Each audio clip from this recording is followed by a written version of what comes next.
നമസ്തേ. പുത്തൻ പുലരിയിലേക്ക് എല്ലാ പ്രിയപ്പെട്ട പ്രേക്ഷകർക്കും സ്വാഗതം. ഞാൻ രോഹിണി മഹേഷ്. എല്ലാവർക്കും സ്വാഗതം. ഒരു ശുഭദിനം ആശംസിച്ച് നമുക്ക് ഇന്ന് തുടങ്ങാം. ഞാൻ MK വിനോദ്. ആദ്യം പ്രധാന വാർത്തകൾ. Kottayam government nursing college ragging കേസിൽ പ്രിൻസിപ്പലിനും അസിസ്റ്റന്റ് പ്രൊഫസറിനും സസ്പെൻഷൻ. നടപടി നേരിട്ടത് പ്രിൻസിപ്പൽ പ്രൊഫസർ AT സുലേഖയും അസിസ്റ്റന്റ് പ്രൊഫസർ അജീഷ് P മാണിയും. കേസിൽ അട്ടിമറി ആരോപിച്ച് കോളേജിലേക്ക് BJP മാർച്ച് ഇന്ന്.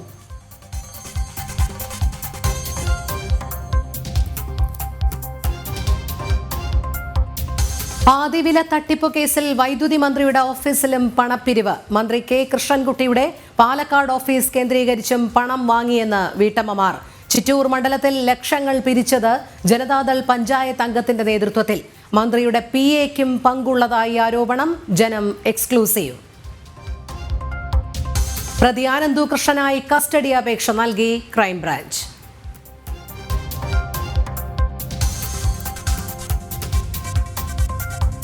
രൂപമാറ്റം വരുത്തി ഇരുചക്രവാഹനം ഓടിച്ചതിന് കഴിഞ്ഞ വർഷം രജിസ്റ്റർ ചെയ്തത് 22,000 കേസുകൾ. കൂടുതൽ കേസുകളും സൈലൻസറും നമ്പർ പ്ലേറ്റും തിരുത്തിയതിന് 418 പേരുടെ ലൈസൻസ് റദ്ദാക്കി മോട്ടോർ വാഹന വകുപ്പ്.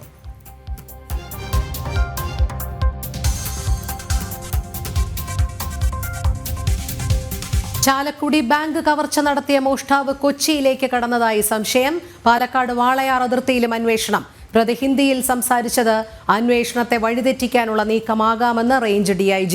ഫെഡറൽ ബാങ്ക് തൃശൂർ പോട്ട ബ്രാഞ്ചിൽ ജീവനക്കാരെ കത്തിമുനയിൽ നിർത്തി 15 ലക്ഷം കവർന്നത് ഇന്നലെ പട്ടാപ്പകൽ.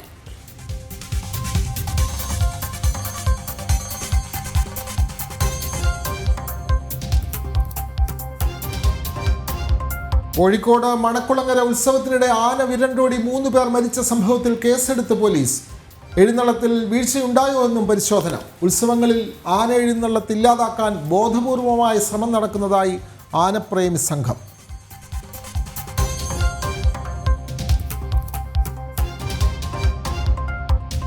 വനിതാ പ്രീമിയർ ലീഗിൽ റോയൽ ചലഞ്ചേഴ്സ് ബംഗളൂരുവിന് വിജയത്തുടക്കം. ത്രില്ലർ പോരാട്ടത്തിൽ ഗുജറാത്ത് ജയൻസിനെ തകർത്തത് 6 വിക്കറ്റിന്. ISLൽ ജയം തുടരാൻ കേരള ബ്ലാസ്റ്റേഴ്സ് ഇന്നിറങ്ങുന്നു. എതിരാളികൾ മോഹൻ ബഗാൻ.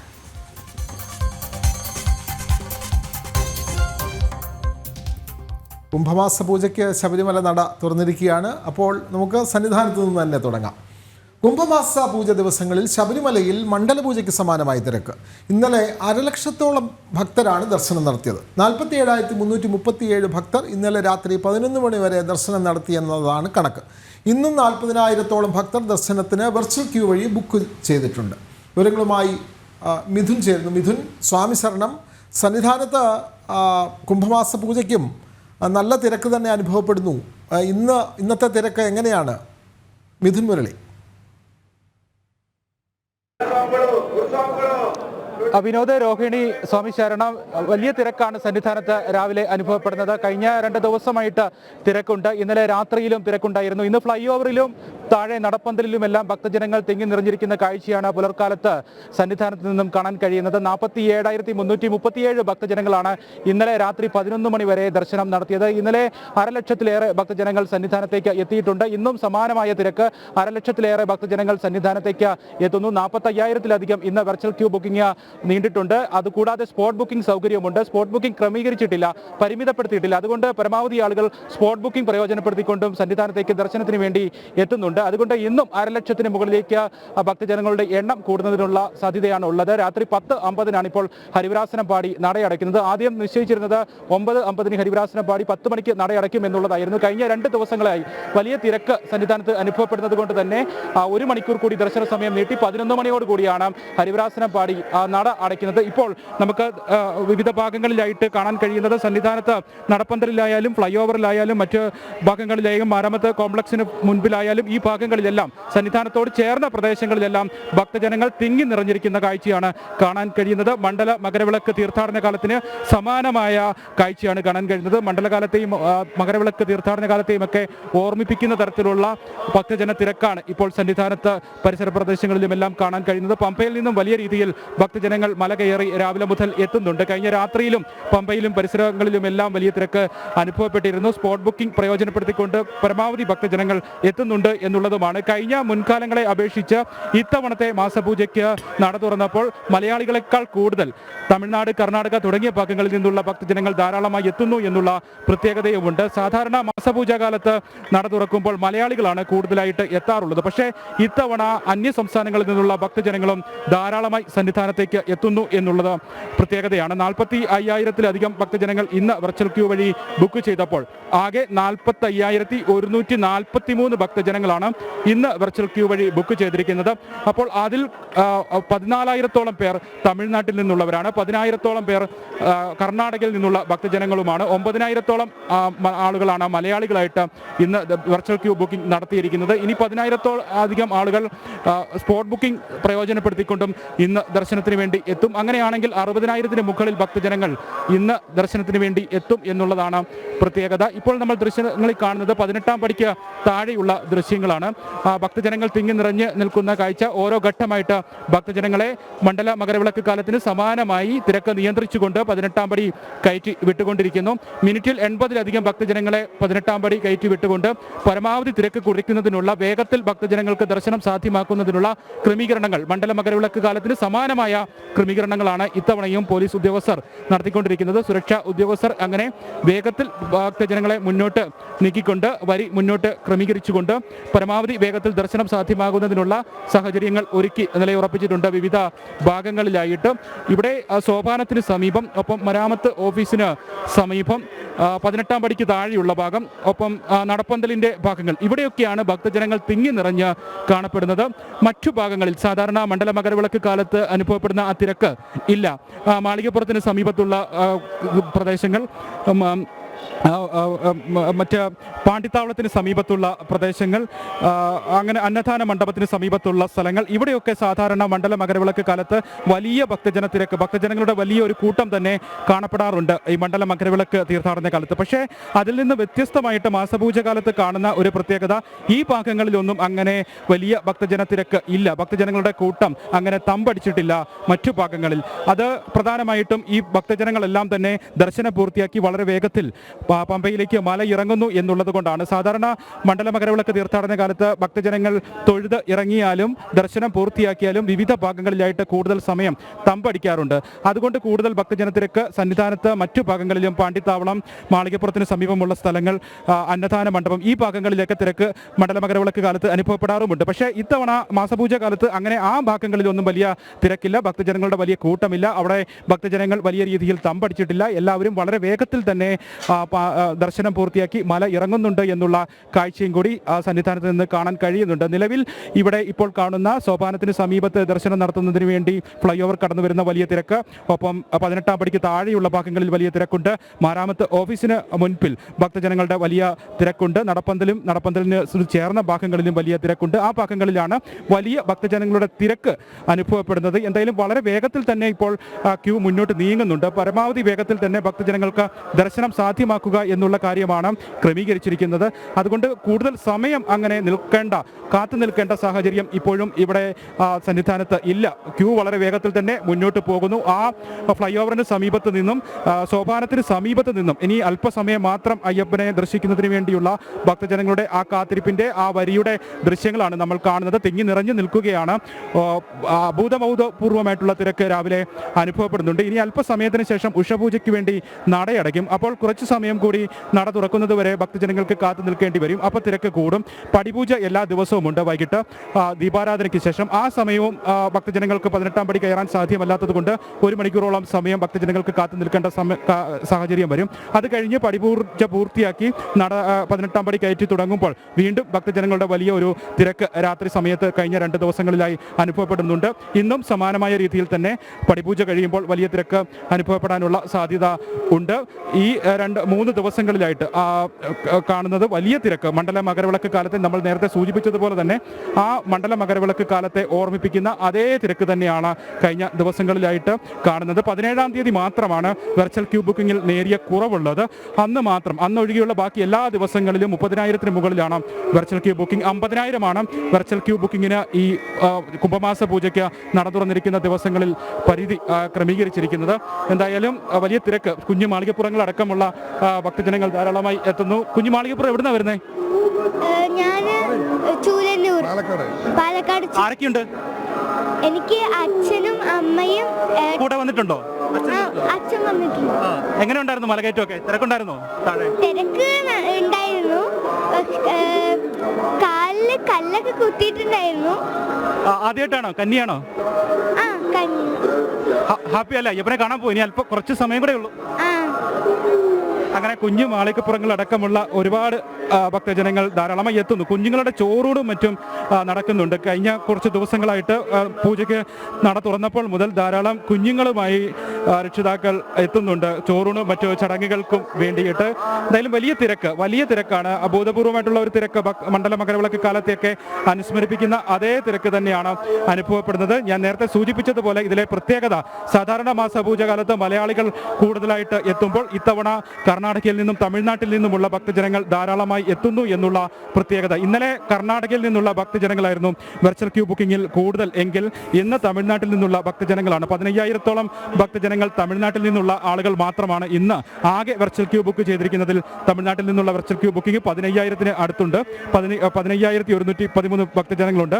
ഒപ്പം കർണാടകയിൽ നിന്ന് 10,943 ഭക്തജനങ്ങൾ ഇന്ന് വെർച്വൽ ക്യൂ ബുക്കിംഗ് നടത്തിയിരിക്കുന്നു. മലയാളികൾ 10,000-ന് അടുത്ത് മാത്രമാണ്. എന്തായാലും അങ്ങനെ വലിയ തിരക്ക് അനുഭവപ്പെടുന്നു. എല്ലാ ഭാഗങ്ങളും ഭക്തജനങ്ങളാൽ തിങ്ങി നിറഞ്ഞു നിൽക്കുന്ന ശബരിമലയോടും സന്നിധാനത്തോടും ചേർന്ന വിവിധ ഭാഗങ്ങളിലെല്ലാം ഭക്തജനങ്ങളുടെ വലിയ കൂട്ടം, ഭക്തജനങ്ങൾ തിങ്ങി നിറഞ്ഞു നിൽക്കുന്ന കാഴ്ച. വളരെ വേഗത്തിൽ തന്നെ 18-ാം പടി കയറ്റി വിട്ടുകൊണ്ട് ഈ തിരക്ക് നിയന്ത്രണ വിധേയമാക്കുന്നതിന് വേണ്ടി നിലയുറപ്പിച്ചിരിക്കുന്ന സുരക്ഷാ ഉദ്യോഗസ്ഥർ. അങ്ങനെ ആ തീർത്ഥാടന കാലത്തെ, മണ്ഡല മകരവിളക്ക് തീർത്ഥാടന കാലത്തെ അനുസ്മരിപ്പിക്കുന്ന അതേ കാഴ്ച തന്നെ, അതേ രീതിയിൽ തന്നെയാണ് ഇപ്പോൾ സന്നിധാനത്തെ കാഴ്ചകൾ നമുക്ക് രാവിലെ സന്നിധാനത്ത് നിന്നും കാണാൻ കഴിയുക. പതിവ് പൂജകൾ രാവിലെ 5 മണിക്കാണ് ഇന്ന് നട തുറന്നത്. നിർമ്മാല്യ ദർശനം, ഗണപതി ഹോമം, മറ്റ് പതിവ് പൂജകൾക്ക് ശേഷം അല്പസമയത്തിനു ഉള്ളിൽ ഉഷപൂജയ്ക്ക് വേണ്ടി നടയടയ്ക്കും. പിന്നീട് ഉച്ചയ്ക്ക് 1 മണിക്ക് ഉച്ചപൂജ പൂർത്തിയാക്കി നടയടയ്ക്കും. വൈകിട്ട് 5 മണിക്കാണ് വൈകിട്ട് നട തുറക്കുന്നത്. അതിനുശേഷം ദീപാരാധന 6:30-ക്ക് പടിപൂജയുണ്ട്.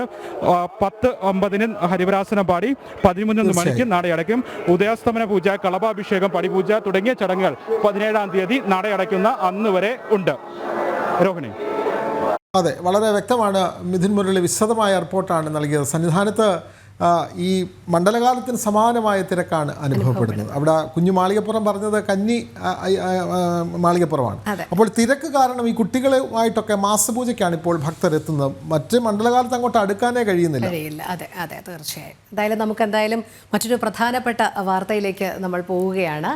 മുണ്ടക്കൈ ചൂരൽമല പുനരധിവാസത്തിന് കേന്ദ്ര സർക്കാർ അനുവദിച്ച 529 കോടി രൂപയുടെ പലിശരഹിത വായ്പ സംബന്ധിച്ച തീരുമാനമെടുക്കാൻ സെക്രട്ടറിമാരുടെ യോഗം വിളിച്ച് സംസ്ഥാന സർക്കാർ. ഇന്നോ തിങ്കളാഴ്ചയോ തന്നെ യോഗം ചേരും.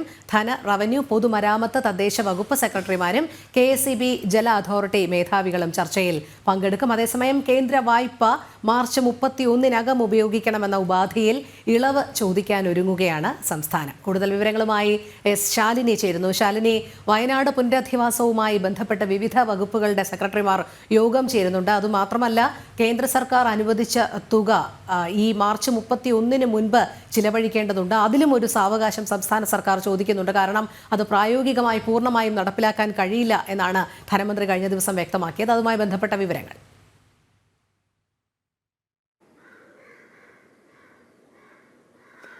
രോഹിണി, കടുത്ത സാമ്പത്തിക പ്രതിസന്ധി നേരിട്ടുകൊണ്ടിരിക്കുന്ന ഒരു സംസ്ഥാനത്തിന് കേന്ദ്രത്തിന്റെ ഭാഗത്തു നിന്ന് കിട്ടിയിരിക്കുന്ന ഈ 529 കോടി വളരെ വിലപ്പെട്ടതാണ്. പ്രത്യേകിച്ച് മുണ്ടക്കൈ ചൂരൽമല മേഖലയിലെ ജനങ്ങളുടെ പുനരധിവാസം, അത് സർക്കാർ അതുമായി ബന്ധപ്പെട്ട നടപടികളുമായി മുന്നോട്ട് പോവുകയാണ്. ടൗൺഷിപ്പുകൾ അടക്കം സ്ഥാപിച്ചുകൊണ്ട് 750 കോടിയുടെ വികസന പദ്ധതികളാണ്, പുനരധിവാസ പദ്ധതികളാണ് വയനാട് ചൂരൽമല മുണ്ടക്കൈ മേഖലയിൽ സർക്കാർ വിഭാവനം ചെയ്തിട്ടുള്ളത്. ഇതിനൊരു ആശ്വാസം പകരുന്നത് തന്നെയാണ് ഈ 529 കോടി. പക്ഷേ ഈ നടപ്പ് സാമ്പത്തിക വർഷം തന്നെ ഈ 529 കോടി രൂപ വിനിയോഗിച്ച് അതിന്റെ ഒരു യൂട്ടിലിറ്റി സർട്ടിഫിക്കറ്റ് കേന്ദ്ര സർക്കാരിന് നൽകണമെന്നുള്ളതാണ് കേന്ദ്രം ഈ തുക അനുവദിച്ചതിന് തൊട്ടു പിന്നാലെ സംസ്ഥാനത്തെ അറിയിച്ചിട്ടുള്ളത്.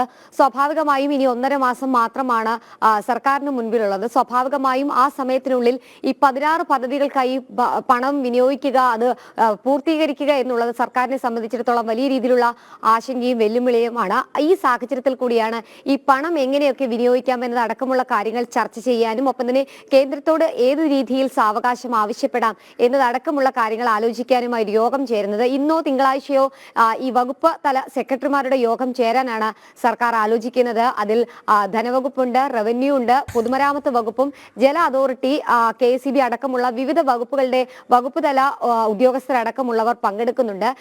ഓരോ വകുപ്പിനെയും ഏതൊക്കെ തരത്തിലുള്ള പണം വിനിയോഗിക്കണം അല്ലെങ്കിൽ എങ്ങനെ ഭരണാനുമതി നൽകണം എന്നതടക്കമുള്ള കാര്യത്തിലും ഈ ഒരു യോഗത്തിൽ തീരുമാനമാകും. അതിനുശേഷമായിരിക്കും കേന്ദ്രത്തോട് ഈ ഒരു സാവകാശം ആവശ്യപ്പെടുക എന്നുള്ളതാണ് നമ്മൾ മനസ്സിലാക്കുന്നത്. ഇന്നോ തിങ്കളാഴ്ച യോഗം പൂർത്തീകരിച്ചതിന് ശേഷം കേന്ദ്രത്തോട് വിവിധ സംസ്ഥാനങ്ങൾ സമാനമായ സാഹചര്യത്തിലൂടെ കടന്നു പോകുന്നുണ്ട്.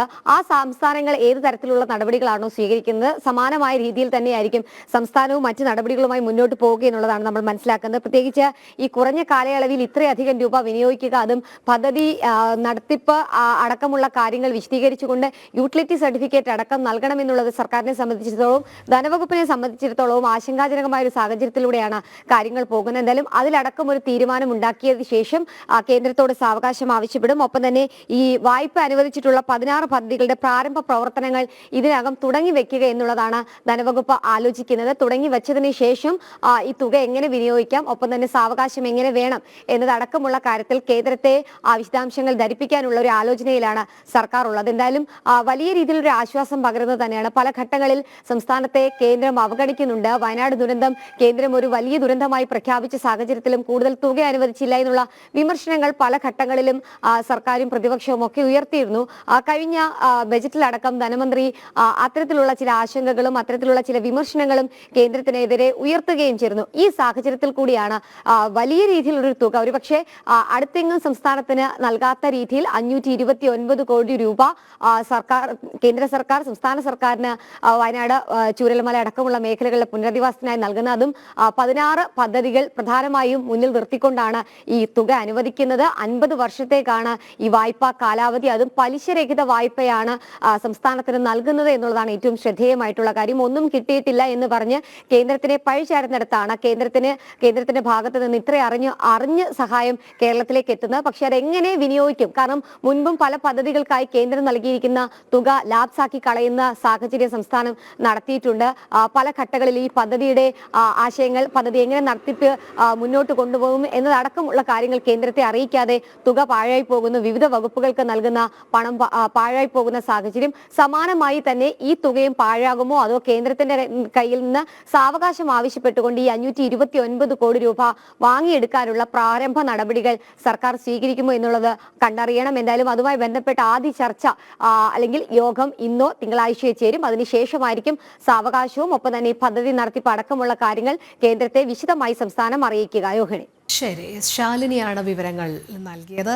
കോഴിക്കോട് മണക്കുളങ്ങര ഉത്സവത്തിനിടെ ആന വിരണ്ടോടി 3 പേർ മരിച്ച സംഭവത്തിൽ കേസെടുത്തു. 194 വകുപ്പ് പ്രകാരം അസ്വാഭാവിക മരണത്തിനാണ് കേസെടുത്തത്. അതേസമയം ആന എഴുന്നള്ളിപ്പിൽ കർശന നിയന്ത്രണം ഒരുക്കാൻ കഴിഞ്ഞ ദിവസം ചേർന്ന ജില്ലാ മോണിറ്ററിംഗ് കമ്മിറ്റി തീരുമാനിച്ചിരുന്നു. വനമന്ത്രി AK ശശീന്ദ്രൻ ഇന്ന് മരണപ്പെട്ടവരുടെ വീടുകൾ സന്ദർശിക്കും. വിവരങ്ങളുമായി ദിസ്ന സുരേഷ് ചേരുന്നു. ദിസ്ന, ഈ ആന വിരണ്ടോടിയ സംഭവത്തിൽ 3 പേരാണ് മരണപ്പെട്ടത്. കഴിഞ്ഞ ദിവസം ദേവസ്വം മന്ത്രി തന്നെ പറഞ്ഞിരുന്നു, ആനയുടെ നേരിട്ടുള്ള ആക്രമണത്തിലല്ല അവർ മരിച്ചത്. ആന തിക്കിലും തിരക്കിലും അതേപോലെ തന്നെ അവിടെ കെട്ടിടങ്ങൾ ഇടിഞ്ഞു വീണു ഒക്കെയാണ് മരിച്ചത്. അപ്പോൾ ഇതിന്മേൽ വിശദമായ അന്വേഷണത്തിന് തയ്യാറെടുക്കുകയാണ്. അതേപോലെ തന്നെ വനം മന്ത്രി ഇന്ന് മരണപ്പെട്ടവരുടെ വീടുകൾ സന്ദർശിക്കുന്നു. കൂടുതൽ വിവരങ്ങൾ ദിസ്ന.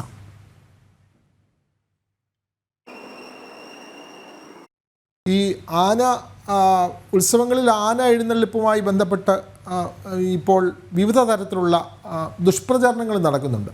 ഈ ആന എഴുന്നള്ളിപ്പ് തന്നെ ആവശ്യമില്ല എന്നുള്ള തരത്തിലുള്ള പ്രചാരണങ്ങളാണ് നടക്കുന്നത്. പക്ഷേ ആനയെ കൃത്യമായി അതിൻ്റെ ചട്ടങ്ങൾ പാലിച്ച്, ഈ ഒരു ക്ഷേത്രത്തിൽ ആന എഴുന്നള്ളിക്കണമെങ്കിൽ അവിടെ വനംവകുപ്പിൻ്റെ അനുമതി വേണം. അതുപോലെ കൃത്യമായി ആനകളെ പരിശോധിച്ച് ആനകൾക്ക് മതപ്പാടില്ല എന്നൊക്കെ ഉറപ്പാക്കിയിട്ട് വേണം ആന എഴുന്നള്ളിക്കാൻ. പക്ഷേ ഇവിടെ സംഭവിക്കുന്നതല്ല. ഉത്സവ ഇടങ്ങളിലൊക്കെ തന്നെ ആനയുടെ നിയന്ത്രണം നഷ്ടപ്പെടുന്ന തരത്തിൽ പടക്കം പൊട്ടിക്കുന്നതും അതേപോലെ തന്നെ വലിയ ശബ്ദ കോലാഹലങ്ങൾ ഉണ്ടാക്കുന്നതുമൊക്കെ ആന വരലാൻ കാരണമാകുന്നുണ്ട്. ഈ ചട്ടങ്ങളൊക്കെ പാലിക്കാതെ പോകുന്നതും ആനയുടെ ഇത്തരത്തിലുള്ള ആന നിയന്ത്രണം വിടുക അല്ലെങ്കിൽ വിരണ്ടോടുന്നതിനുമൊക്കെ കാരണമാകുന്നുണ്ട്. ആ സാഹചര്യം ഒഴിവാക്കിയാൽ ഈ ആന എഴുന്നള്ളിപ്പിലെ പ്രശ്നങ്ങൾ ഒരു 90% പരിഹരിക്കാൻ കഴിയും. തീർച്ചയായും. അതുമാത്രമല്ല, ഇവിടുത്തെ സാഹചര്യത്തിൽ നമ്മൾ കണ്ടതാണ് വിനോദ്, ആന വിരണ്ടോടുന്നു മാത്രമേ ഉള്ളൂ, മറ്റൊരു തരത്തിലുള്ള ആക്രമണകാരിയും ആകുന്നില്ല എന്നുള്ളതാണ്. പക്ഷെ നിർഭാഗ്യവശാൽ ഈ ആനകൾ തമ്മിൽ ആദ്യമുണ്ടാകുന്ന ഒരു സംഘർഷത്തിലാണ് ദേവസ്വം ബോർഡിന്റെ തന്നെ ആ ഒരു പഴയ കെട്ടിടമായിരുന്നു, അതിലേക്ക് വന്ന് ഇടിക്കുകയും അത് തകർന്നു വീഴുകയും ചെയ്യുന്നു. ധാരാളം പേർ അതിൻ്റെ വശങ്ങളിലൊക്കെ നിൽപ്പുണ്ടായിരുന്നു. അങ്ങനെയാണ് അപകടം സംഭവിച്ചത്. എന്തായാലും ഇതിലിനി ഈ മാനദണ്ഡങ്ങളിൽ എന്തെങ്കിലും പിഴവുകൾ പറ്റിയോ എന്നുള്ളത് സംബന്ധിച്ചുള്ള അന്വേഷണം നടക്കുമെന്ന് തന്നെയാണ് അറിയാൻ കഴിയുന്നത്. ഏകദേശം 20-ലധികം പേർക്ക് പരിക്കേറ്റിട്ടുണ്ട്. അവരുടെയൊക്കെ ആരോഗ്യനില സംബന്ധിച്ചും ഇപ്പോഴും 5 പേരുടെ നില ഗുരുതരം എന്നുള്ള വാർത്തകളൊക്കെയാണ് കഴിഞ്ഞ ദിവസം വന്നിരുന്നത്. എന്തായാലും ഇന്നലെ തന്നെ 3 പേരുടെ മരണം, കഴിഞ്ഞ ദിവസം 3 പേരുടെ മരണമുണ്ടായി. ഇന്നലെ 3 പേരുടെയും പോസ്റ്റ്മോർട്ടം നടപടികളൊക്കെ പൂർത്തീകരിച്ച് ബന്ധുക്കൾക്ക് കൈമാറി. സ്വാഭാവിക മരണത്തിന് പോലീസ് കേസ്. ഇപ്പോൾ ആനപ്രേമി സംഘം തന്നെ പറയുന്നത് ഇത്തരത്തിലുള്ള ഈ സംഭവങ്ങൾ, ആന വിരളുന്ന അടക്കമുള്ള സംഭവങ്ങൾ മുതലെടുത്ത് ഈ ക്ഷേത്രങ്ങളിലെ ആന എഴുന്നള്ളിപ്പ് തന്നെ ഇല്ലാതാക്കാനുള്ള ശ്രമം നടക്കുന്നു എന്നുള്ള അതൊരു ഭാഗത്ത് നടക്കുന്നുണ്ട്. വളരെ കൃത്യമാണ്, അവരുടെ ആരോപണം കൃത്യമാണ്. ഈ ക്ഷേത്രങ്ങളിൽ ആന ഇതേപോലെ കൃത്യമായി ചട്ടം പാലിക്കാതെ അല്ലെങ്കിൽ ആന വിരളുന്ന സാഹചര്യമൊക്കെ സൃഷ്ടിച്ച് ഇത്തരത്തിലുള്ള പ്രശ്നങ്ങൾ ഉണ്ടാകുന്നു എന്നുള്ളത് സത്യമാണ്. പക്ഷേ അതിൻ്റെ പേരിൽ സമ്പൂർണ്ണമായി ഉത്സവങ്ങളിലെ ആന എഴുന്നള്ളിപ്പ് ഇല്ലാതാക്കാൻ ഉള്ള ഒരു ശ്രമം ഒരു ഭാഗത്ത് നടക്കുന്നുമുണ്ട്. അത് മറ്റൊരു പ്രധാനപ്പെട്ട കാര്യം തന്നെയാണ്. എന്തായാലും ഈ സംഭവത്തിൽ 3 പേർ മരിച്ച വിഷയത്തിൽ പ്രാഥമികമായി ദേവസ്വം മന്ത്രി തന്നെ പറഞ്ഞത് ആനയുടെ നേരിട്ടുള്ള ആക്രമണത്തിലല്ല അവർ മരിച്ചത് എന്നുള്ളതാണ്.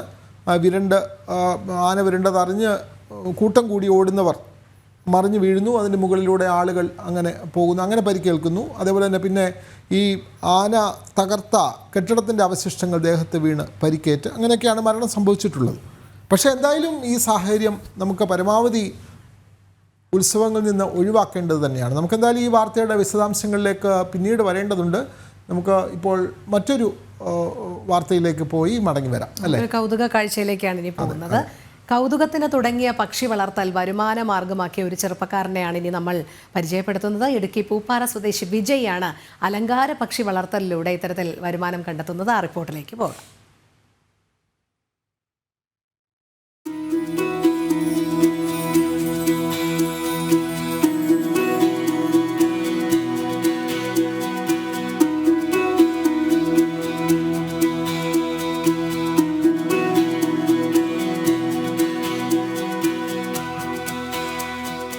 അരുമപക്ഷികളെ വളർത്തുന്നതിൽ നിന്ന് ആനന്ദവും ഒപ്പം വരുമാനവും.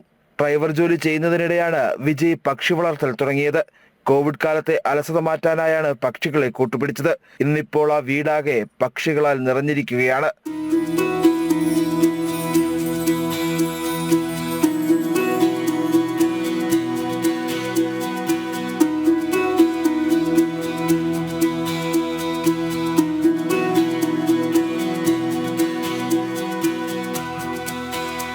പെറ്റ് ഷോകളിലെ ചാമ്പ്യന്മാരും വിജയുടെ സ്റ്റോക്കിലുണ്ട്.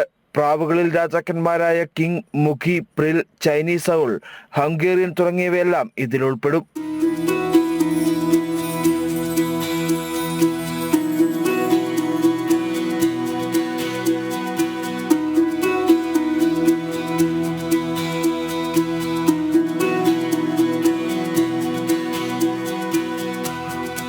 കൂടാതെ ആഫ്രിക്കൻ ലവ് ബേർഡ്സ്, കൊക്കറ്റീൽ, പലതരം ഫിഞ്ചസുകൾ എന്നിവയും വിജയുടെ പക്ഷിക്കൂട്ടങ്ങളിലുണ്ട്. പ്രാവുകളിൽ കുറെ വെറൈറ്റി ഐറ്റംസ് നമ്മുടെ കയ്യിലുണ്ട്. ഏകദേശം ഒരു 10 വെറൈറ്റി ഐറ്റംസ് പ്രാവുകൾ തന്നെയുണ്ട്. പിന്നെ ആണെങ്കിൽ നമുക്ക് കോക്ടെയിൽ എടുക്കുകയാണെങ്കിലും കോക്ടെയിലും വെറൈറ്റി കളറുകൾ, പിന്നെ പിഞ്ചസുകൾ മ്യൂട്ടേഷൻ പിഞ്ചസുകളാണ്.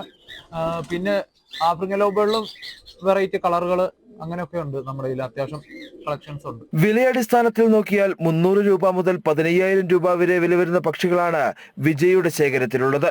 പ്രാവുൾപ്പെടെ എല്ലാ പക്ഷികളുടെയും കുഞ്ഞുങ്ങളെ കൈത്തീറ്റ നൽകി ഇണക്കിയ ശേഷമാണ് ആവശ്യക്കാർക്ക് കൈമാറുന്നത്.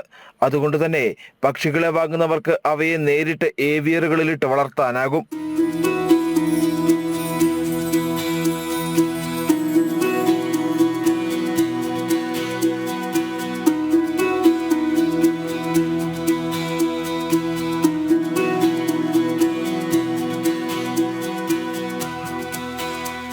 രാജപാളയത്ത് നിന്നും എത്തിച്ച നായ്ക്കളായ ടോമിയും റോസിയും അരുമ പക്ഷികൾക്ക് കാവലായി ടെറസിലുണ്ടാകും. ഭാര്യ പാർവതിയും മാതാപിതാക്കളും വിജയുടെ പക്ഷി വളർത്തലിന് പിന്തുണയുമായി കൂടെയുണ്ട്.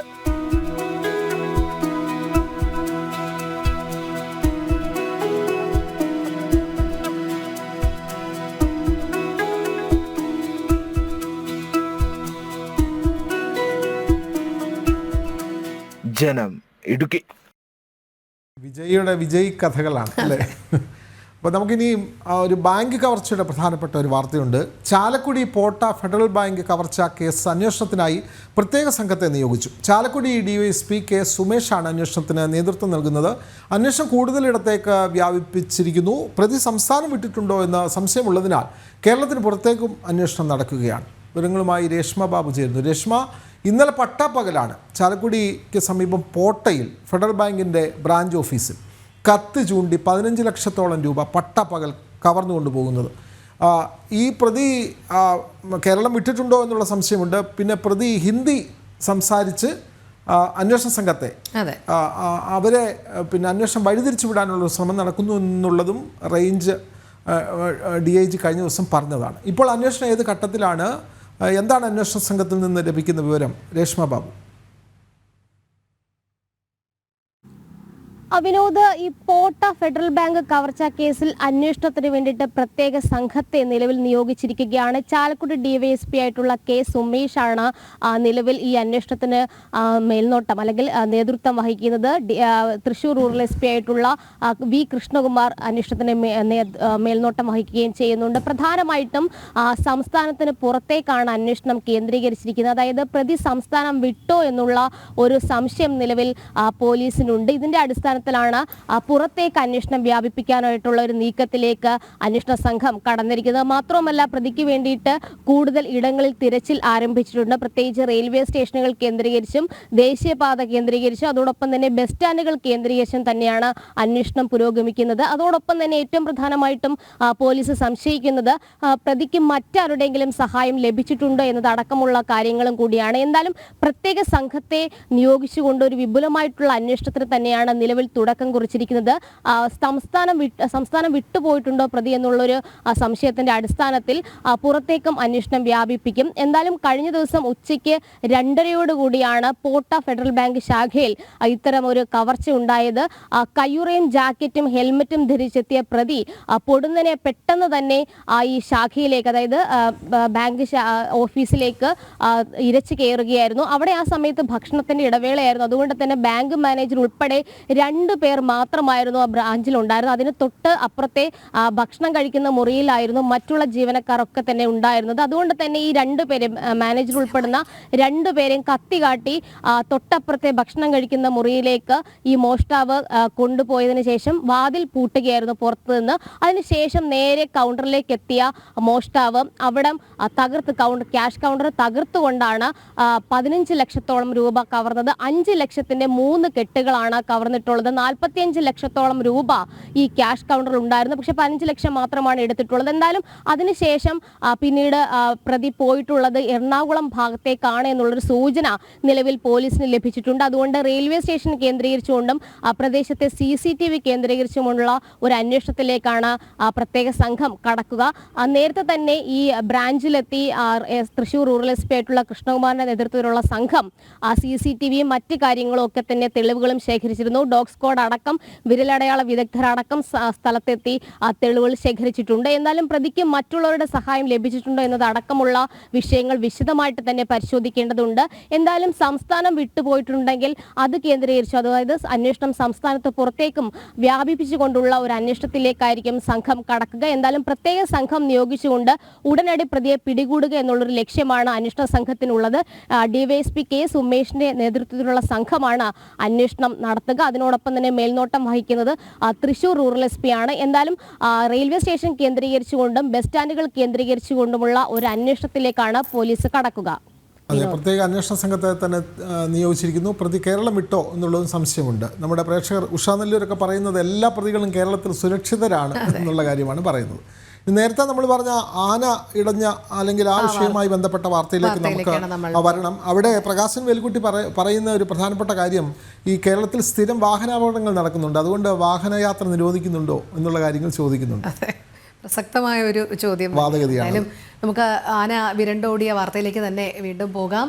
ആന വിരണ്ടോടി 3 പേർ മരിച്ച സംഭവത്തിൽ കേസെടുത്തിട്ടുണ്ട്. 194 വകുപ്പ് പ്രകാരം അസ്വാഭാവിക മരണത്തിനാണ് കേസെടുത്തത്. അതേസമയം ആന എഴുന്നള്ളിപ്പിന് കർശന നിയന്ത്രണം ഒരുക്കാൻ കഴിഞ്ഞ ദിവസം ചേർന്ന ജില്ലാ മോണിറ്ററിംഗ് കമ്മിറ്റി തീരുമാനിച്ചിരുന്നു. വനം മന്ത്രി AK ശശീന്ദ്രൻ ഇന്ന് മരണപ്പെട്ടവരുടെ വീടുകൾ സന്ദർശിക്കും. ദിസ്ന സുരേഷ് ചേരുന്നു. ദിസ്ന, കൊയിലാണ്ടിയിൽ ആന വിരണ്ടോടി തിക്കിലും തിരക്കിലും പെട്ട് മരിച്ച 3 പേരുണ്ടായിരുന്നു. അതോടൊപ്പം തന്നെ പരിക്കേറ്റ നിരവധി പേരുണ്ട്. അവരുടെയൊക്കെ ആരോഗ്യസ്ഥിതി എപ്രകാരമാണ്? ഇന്ന് മരണപ്പെട്ടവരുടെ വീടുകൾ വനം മന്ത്രി സന്ദർശിക്കുമെന്നും അറിയാൻ കഴിയുന്നുണ്ട്. അതുമായി ബന്ധപ്പെട്ട വിവരങ്ങൾ കൂടി.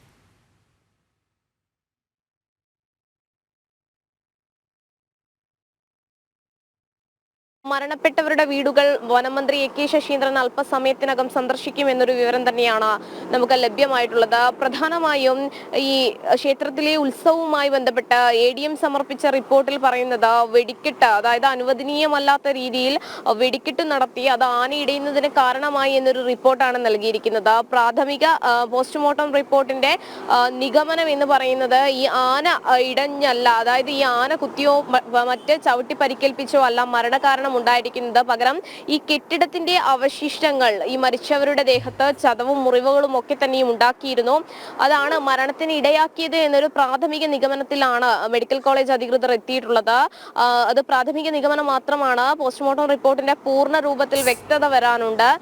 പക്ഷേ ഈ വനം വകുപ്പ് നൽകിയ റിപ്പോർട്ടിൽ ഉൾപ്പെടെ തന്നെ ഈ നാട്ടാന ചട്ടപരിപാലനം ഒക്കെ തന്നെയും ലംഘിച്ചു എന്നൊരു കാര്യം പറയുന്നു. പ്രധാനമായും ഈ ആനയ്ക്ക് ചങ്ങലയൊക്കെ ഇട്ട് വേണം ഇത്തരത്തിൽ എഴുന്നള്ളിപ്പിന് നിർത്തുവാൻ. പക്ഷെ അത്തരത്തിലുള്ള കാര്യങ്ങളൊന്നും തന്നെ അവിടെ ക്രമീകരിച്ചിരുന്നില്ല എന്നൊരു കാര്യവും ഈ വനം വകുപ്പ് നൽകിയ റിപ്പോർട്ടിൽ പറയുന്നു. മാത്രമല്ല ഈ പീതാംബരനാണ് ഈ വെടിക്കെട്ടിന്റെ ശബ്ദം കേട്ടതോടുകൂടി ഈ പീതാംബരൻ ഇടയുകയും പിന്നീട് തൊട്ടടുത്ത് എഴുന്നള്ളിപ്പിന് നിർത്തിയ ഗോകുലിനെ പിന്നിൽ നിന്ന് കുത്തുകയുമായിരുന്നു. പ്രത്യേകിച്ച് ഈ പീതാംബരന്റെ ഒരു സ്വഭാവ സവിശേഷതകൾ പറയുകയാണെങ്കിൽ ഈ വിരളുന്ന സ്വഭാവമുള്ള ആനയാണ് പീതാംബരൻ. അതുകൊണ്ട് തന്നെ ഈ പീതാംബരനെ ഇത്തരത്തിൽ എഴുന്നള്ളിപ്പിനൊക്കെ തന്നെയും പങ്കെടുപ്പിക്കുമ്പോൾ ഒറ്റയ്ക്കാണ് എഴുന്നള്ളിക്കാറുള്ളത് എന്നൊരു റിപ്പോർട്ട് തന്നെയാണ് സർക്കാരിന് നൽകിയിരിക്കുന്നത്. പക്ഷേ ഇത് മറ്റൊരു ആനയുടെ കൂടെ എഴുന്നള്ളിപ്പിന് പീതാംബരനെ നിർത്തി എന്നൊരു കാര്യവും ഈ റിപ്പോർട്ടിൽ വ്യക്തമാക്കുന്നുണ്ട്. എന്തായാലും ക്ഷേത്ര കമ്മിറ്റിക്കാർ പറയുന്നത് ചടങ്ങിന്റെ ഭാഗമായി ചെറിയൊരു രീതിയിലുള്ള കഥന മാത്രമേ പൊട്ടിച്ചിട്ടുള്ളൂ, തങ്ങൾ വെടിക്കെട്ട് നടത്തിയിട്ടില്ല എന്നൊരു വിശദീകരണമാണ് ക്ഷേത്ര കമ്മിറ്റിക്കാരുടെ ഭാഗത്ത് നിന്ന് നിലവിൽ ലഭ്യമായിരിക്കുന്നത്. എന്തായാലും ഈ സംഭവവുമായി ബന്ധപ്പെട്ട സംഭവത്തിൽ കൊയിലാണ്ടി പോലീസ് കേസെടുത്തിട്ടുണ്ട്. 194 വകുപ്പ് പ്രകാരമുള്ള കേസ്, അസ്വാഭാവിക മരണത്തിനാണ് നിലവിൽ കേസെടുത്തിട്ടുള്ളത് എന്നാണ് നമുക്ക് അറിയാൻ സാധിച്ചിട്ടുള്ളത്. ഈ കൊയിലാണ്ടി പോലീസ് വ്യക്തമാക്കിയിട്ടുള്ളത് ഈ വെടിക്കെട്ട് നടത്തിയത് ആരാണെന്ന അന്വേഷണത്തിലാണ് അവർ ഉള്ളത് എന്നൊരു കാര്യം തന്നെയാണ്. നേരത്തെ രോഹിണി സൂചിപ്പിച്ചതുപോലെ തന്നെ ഈ ആശുപത്രിയിലുള്ളവരുടെ ആരോഗ്യനില തൃപ്തികരമാണെന്നൊരു വിവരവും നമുക്ക് ലഭ്യമായിട്ടുണ്ട്.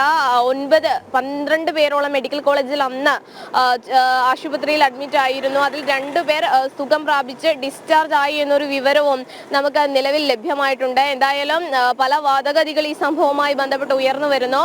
വനം വകുപ്പ് നൽകിയ റിപ്പോർട്ടിൽ നാട്ടാന പരിപാലന ചട്ടങ്ങൾ ലംഘിച്ചു.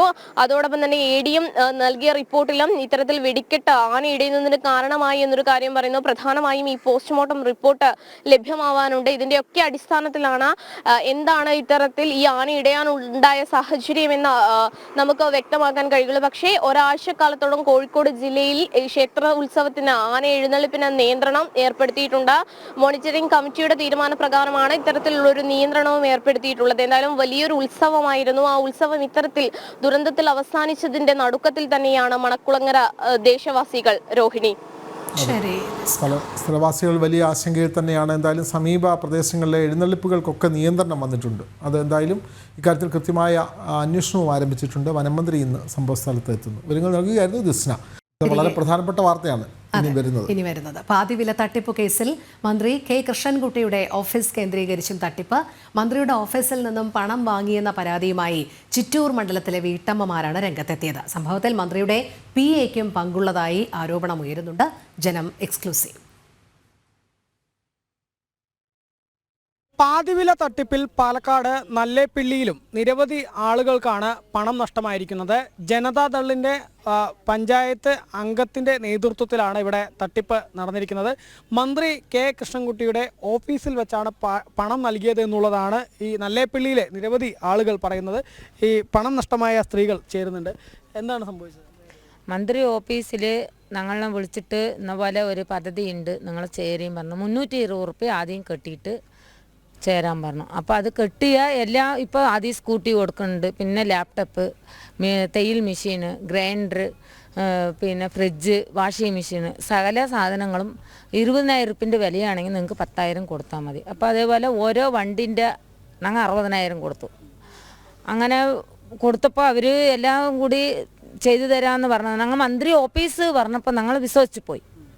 ഓഫീസിൽ വെച്ച് തന്നെ പൈസ 60,000 എണ്ണി കൊടുത്തതും പിന്നെ പൈസ അങ്ങോട്ട് തിരിച്ച് ഫെഡറൽ ബാങ്കിലേക്ക് തന്നെ, അവരുടെ ബാങ്ക് ഫെഡറൽ ബാങ്കാണ്, നിങ്ങൾ നേരിട്ട് ഇങ്ങനെ അയക്കുകയാണ് പറഞ്ഞാൽ അവർക്ക് പോകും, നിങ്ങൾ ഫെഡറൽ ബാങ്കിൽ നിന്ന് അയക്കുകയും പറഞ്ഞപ്പോൾ ഞങ്ങൾക്ക് ബാങ്കായിട്ടില്ല പറഞ്ഞിട്ടാണ് ഞങ്ങൾ വേറൊരു കുട്ടീൻ്റെ അടുത്ത് കടം വാങ്ങിയിട്ടാണ് ആ കുട്ടി അങ്ങനെ ഗൂഗിൾ പേ ചെയ്ത് വിട്ടത് 5,900.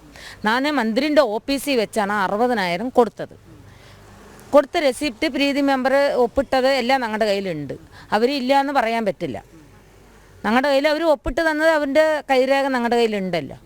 പിന്നെ സ്റ്റാമ്പ് പേപ്പർ വാങ്ങാൻ പോയപ്പോൾ 200 റുപ്യൻ്റെ മതി പറഞ്ഞു. 200 റുപ്യൻ്റെ മതി പറഞ്ഞപ്പോൾ ചിറ്റൂരിൽ കഴിഞ്ഞു. 10 മണിയാകുമ്പോൾ സ്റ്റാമ്പ് പേപ്പർ ഓഫീസ് തുറക്കുന്ന മുമ്പിൽ തന്നെ എല്ലാ സ്റ്റാമ്പ് പേപ്പറും കഴിഞ്ഞിട്ട് ഞങ്ങൾ 10 ആൾക്ക് 1000 റുപ്യൻ്റെ സ്റ്റാമ്പ് പേപ്പർ തന്നെ വേണം പറഞ്ഞു. നിറയെ ആൾക്കാർ 1000 റുപ്യൻ്റെ സ്റ്റാമ്പ് പേപ്പർ വാങ്ങിക്കൊണ്ട് പോയിട്ടുണ്ട്. എന്ത് കേട്ടാൽ നമുക്ക് അവിടെ ഇല്ല എന്ന് തന്നെ എഴുതണം. ഇവിടെ എഴുതിയില്ലെങ്കിൽ നാളെ ആലത്തൂർ വരെ, ഇല്ലെങ്കിൽ മുണ്ടൂരിലുണ്ട്, അവിടെയൊക്കെ ഉണ്ട്, നിങ്ങൾ അവിടെ വന്ന് ചെയ്ത് തന്നെ പറ്റുള്ളൂ, ചെയ്യാണ്ടിരുന്നാൽ കിട്ടില്ല പറഞ്ഞു. നമ്മൾ 60,000 കെട്ടിയിട്ട് നീ 500 റുപ്യന് വേണ്ടിയിട്ട് വേണ്ട പറഞ്ഞു. ഞങ്ങൾ കൊഴിഞ്ഞാമ്പാറ പോയി, തിരിച്ചു പോയി. രണ്ട് വീട് കൊഴിഞ്ഞാമ്പാറ തിരിച്ചു പോയി. 10 സ്റ്റാമ്പ് പേപ്പർ 10 ആൾക്ക് ഞങ്ങൾ ഒരേ ആൾക്കാർ 5,000 റുപ്യയും കൊണ്ടുപോയി അങ്ങനെ പൈസ പിരിച്ചിട്ട് പോയി വാങ്ങിയിട്ട് പോയിട്ടാണ് ഞങ്ങളവിടെ എഴുതി കൊടുത്തിട്ട് വന്നത്. ഇത് ഇങ്ങനെ ചെയ്യുന്നുള്ളത് ഞങ്ങൾക്ക് അറിയില്ല. ഇതിപ്പോൾ ന്യൂസിൽ കണ്ടിട്ടാണ്. പിന്നെ ചോദിച്ചോ അവരടുത്ത്? അവരിനോട് ചോദിച്ചില്ല. ഞാൻ വക്കീലിനെ വിളിച്ച് ചോദിച്ചിരുന്നു. നമ്മുടെ വക്കീലിൻ്റെ അടുത്ത് ഇന്നപോലെ സാറേ എന്ത് ചെയ്യണം, പ്രീതി മെമ്പർ പൈസ വാങ്ങി ഇവരിനോട് ചോദിച്ചപ്പോൾ അവർ പറഞ്ഞു ഒരു കുഴപ്പമില്ല, അതൊക്കെ വെറുതെ പറയുകയാണ് ചേച്ചി, നിങ്ങൾക്ക് പൈസ എവിടെയും പോയില്ല, അങ്ങനെ വണ്ടി കിട്ടിയില്ലെങ്കിൽ നിങ്ങൾക്ക് പൈസ ഉറപ്പായി ഞങ്ങൾ തിരിച്ച് വാങ്ങിത്തരും പറഞ്ഞു. അപ്പം മുരുദാസ് വക്കീലിൻ്റെ നമ്പർ തരും പറഞ്ഞപ്പോൾ തന്നു. മുരുദാസ് വക്കീലിനെ ഞാൻ വിളിച്ച് ചോദിച്ചപ്പോൾ പൈസ എവിടെയും പോയില്ല, തരും പറഞ്ഞു. ഞാൻ തള്ളിൻ്റെ ആളാണ്. ഞാനിനി അവരിനെ വിഷമിക്കാനോ ഒന്നും പറയാനോ ഇല്ല, എനിക്ക് പൈസ കിട്ടിയാൽ മതി. അവരിനൊന്നും അവർ ഇടപെട്ടിട്ട് ഞങ്ങൾ ഓഫീസിൽ പോയി ഞങ്ങൾ എഴുതി കൊടുത്ത് ഞങ്ങൾ പൈസ വിശ്വസിച്ച് കൊടുത്തതിന് വേണ്ടിയിട്ട് അവരുടെ ആൾക്കാർ നമ്മുടെയാണ് പറഞ്ഞിട്ട് അവർ ഒന്നിച്ച് ഞങ്ങൾക്ക് പൈസ വാങ്ങി തന്നാൽ മതി. എൻ്റെ 66,000, അതായത് 60,000 5,900 നഷ്ടമായത്. അതായത് ഗവൺമെൻറ്റിൻ്റെ പരിപാടി പറഞ്ഞിട്ടാണ് ഞങ്ങളതിൽ ഉൾപ്പെടുത്തിയത്. ഞങ്ങൾക്കിപ്പോൾ എന്താ പറയുക, എല്ലാവരും ആരെയും കുറ്റപ്പെടുത്തണമെന്നില്ല, പക്ഷെ ഞങ്ങൾ പാവങ്ങൾ, ഞങ്ങളുടെ പൈസ എങ്ങനെ ഞങ്ങൾക്ക് കിട്ടിയാൽ മതി. ഇപ്പോൾ എത്രയോ പേർക്ക് മന്ത്രി സഹായം ചെയ്യുന്നുണ്ട്. അപ്പോൾ ഒന്ന് ഇടപെട്ടിട്ട് ഞങ്ങളുടെ പൈസ എങ്ങനെയെങ്കിലും കിട്ടിയാൽ ഞങ്ങൾക്ക് ഓഫീസിൽ വെച്ചിട്ട് തന്നെയാണ്. അതെ, ഞങ്ങളുടെ മന്ത്രി ഓഫീസിൽ വെച്ചിട്ട്. അതായത് കൃഷ്ണൻകുട്ടി മന്ത്രി പറഞ്ഞാൽ നമുക്ക് പിന്നെ വേറെ ഒരു ചിന്തയും നമുക്ക് പോവില്ലല്ലോ. കാരണം മന്ത്രിമാരല്ല സാധാരണ ആൾക്കാർക്ക് സഹായവും എല്ലാം ചെയ്യുന്നത്. പിന്നെ അവർ ഇറങ്ങി തട്ടിക്കാനോ അങ്ങനെ ചെയ്യും, അതായത് ചതിപ്പെടുത്തും എന്നുള്ളത് നമുക്ക് വേറെ വിശ്വസിക്കേണ്ട ഇതില്ലല്ലോ. അപ്പോൾ അത്രയും ഞങ്ങൾ മന്ത്രിനെ വിശ്വസിച്ചാണ് പൈസ കൊടുത്തത്. പക്ഷെ അവരിപ്പോൾ ചോദിക്കുമ്പോൾ ഞങ്ങൾക്ക് അറിയില്ല. അതായത് ഇങ്ങനെ ന്യൂസ് വരുമ്പോൾ ഞങ്ങളൊക്കെ എന്താ പറയുക, അങ്ങനെ വേഗം പോയി ചാടി അങ്ങനെയല്ല, ഒരിക്കലുമല്ല. നമ്മൾ പൊതുപ്രവർത്തകർ പറയുമ്പോൾ അവരുടെ വാക്കിനെ വേറെ നമുക്ക് വിശ്വാസം വേറെ ഒരു ഇതില്ലല്ലോ. അവരുടെ വാക്ക് പറഞ്ഞ അതുപോലെ അവർ അത്രയും വിശ്വസിച്ചുകൊണ്ട് ഞങ്ങൾ സാധാരണക്കാർ ഞങ്ങൾക്ക് വേറെ ഒന്നും. ഇപ്പോൾ പ്രീതി മെമ്പർ, അതായത് അവരുടെ പാർട്ടിയിലുള്ളവരാണ്, വാർഡ് മെമ്പറാണ് പ്രീതി പറഞ്ഞിട്ട് അവരുടെ അടുത്ത് പറഞ്ഞപ്പോൾ അവർ പറഞ്ഞു നിങ്ങൾക്ക് തരും, ഞങ്ങളെയും കൂടി അവർ പറ്റിച്ചതല്ലേ. അതെ, മന്ത്രിയുടെ ഓഫീസായി ബന്ധപ്പെട്ടു. മന്ത്രിൻ്റെ ഓഫീസിൽ ഫസ്റ്റ് മുമ്പ്, അതായത് പൈസ അടച്ചിട്ട് ഒരു 3 ദിവസം കഴിഞ്ഞ് ബന്ധപ്പെട്ടപ്പോൾ അവരുടെ ആണ് എടുത്തത്. അപ്പോൾ അങ്ങനെയൊന്നും ഇല്ല. പിന്നെ അവർക്ക് ചാൻസ് എടുക്കണില്ല അവർ, അതായത് നമ്മൾ പറയുമ്പോൾ അവർ കേൾക്കണില്ല. അത് ചേച്ചിക്കും ഒരുപാട് പൈസ 5,900 56,000 രൂപയും പോയിട്ടുണ്ട്. എവിടെ കൊടുത്തത്? ഞാൻ എന്താണ് GPay വഴിയാണ് പേ ചെയ്തത്. ബാങ്കിൽ വെച്ചിട്ടാണ് പോയത്. ബാങ്കിൽ നിന്ന് വെച്ചിട്ട് അയച്ചു കൊടുത്തായിരുന്നു. ആരാണ് വിളിച്ചത്? അതായത് CDSമാർ ഇതിൽ ബന്ധപ്പെട്ടിട്ടുണ്ട്. അപ്പോൾ പ്രീതി മെമ്പർ പറഞ്ഞു നമ്മുടെ ഏട്ടൻ്റെ ഭാര്യ ഇങ്ങനെ പറഞ്ഞു. അപ്പോൾ ഞങ്ങൾക്ക് കിറ്റും കാര്യങ്ങളൊക്കെ കിട്ടിയിട്ടുണ്ടായിരുന്നു. അപ്പോൾ നമ്മൾ അത് വിശ്വസിച്ച് നമ്മൾ പൈസ കൊണ്ടുപോയി അടച്ചു. പക്ഷേ ഇപ്പോൾ ഇങ്ങനെ വഞ്ചിക്കപ്പെടുന്നുള്ളത് നമ്മൾക്ക് അറിയുന്നില്ലല്ലോ. എങ്ങനെയെങ്കിലും നമ്മുടെ കാശൊന്ന് തിരിച്ചു കിട്ടിയാൽ മതി, അത്രയേ ഉള്ളൂ നമ്മൾക്ക്. നിങ്ങളുടെയും സമാന രീതിയിൽ മന്ത്രിയുടെ ഓഫീസിലെത്തി പൈസ കൊടുത്തു? മന്ത്രിയുടെ ഓഫീസിലല്ല, മെമ്പർ പറഞ്ഞിട്ടാണ്. മെമ്പർ ഞങ്ങളുടെ അടുത്ത് വന്നിട്ട് ഒരു ഗവൺമെൻറ്റിൻ്റെ സ്കീമാണ് എന്ന് പറഞ്ഞിട്ട് ഞങ്ങളുടെ അടുത്ത് വന്നിട്ട് പറഞ്ഞിട്ടാണ് ഞങ്ങളൊരു 3-4 പേര് പൈസ അടച്ചത്. അപ്പോൾ ബാങ്കിൽ പോയിട്ടാണ് ആദ്യം 66 അടച്ചിട്ടുണ്ടായിരുന്നത്. പിന്നെ 5,900 ഗൂഗിൾ പേ വഴിയാണ് അടച്ചത്. ആദ്യം പറഞ്ഞു ഒരു ചെറിയൊരു ന്യൂസ് കണ്ടപ്പോൾ വിളിച്ച് ചോദിച്ചിട്ടുണ്ടായിരുന്നു. അപ്പോൾ പറഞ്ഞു അതൊക്കെ ഫേക്ക് ന്യൂസാണ്, നിങ്ങൾക്ക് ഒന്നിലെ വണ്ടി കിട്ടും അല്ലെങ്കിൽ നിങ്ങളുടെ പൈസ കിട്ടും പറഞ്ഞു. ഇപ്പോൾ ചോദിക്കുമ്പോൾ ഞാൻ അങ്ങനെ പറഞ്ഞിട്ടേ ഇല്ല എന്നാണ് അവർ പറയുന്നത്. ഇപ്പം ഞങ്ങൾ എന്താ ചെയ്യണമെന്ന് അറിയണില്ല. ജനപ്രതിനിധിയായിട്ട് ഒരാളിങ്ങനെ വർക്ക് ചെയ്യുന്ന സമയത്ത് നമ്മൾ ഇനി ആരെയും വിശ്വസിക്കേണ്ടത്? അതെ, ഞങ്ങൾ ഗൂഗിൾ പേ GPay ചെയ്തതാണ്. 5,900 സീഡ് സൊസൈറ്റിക്ക് കൊടുത്തു. പിന്നെ 60,000 അതുപോലെ GPay ആണ് ചെയ്തത്. അപ്പോൾ പ്രീതിയെ ഞങ്ങൾ കുറച്ച് മുമ്പും വിളിച്ചിരുന്നു.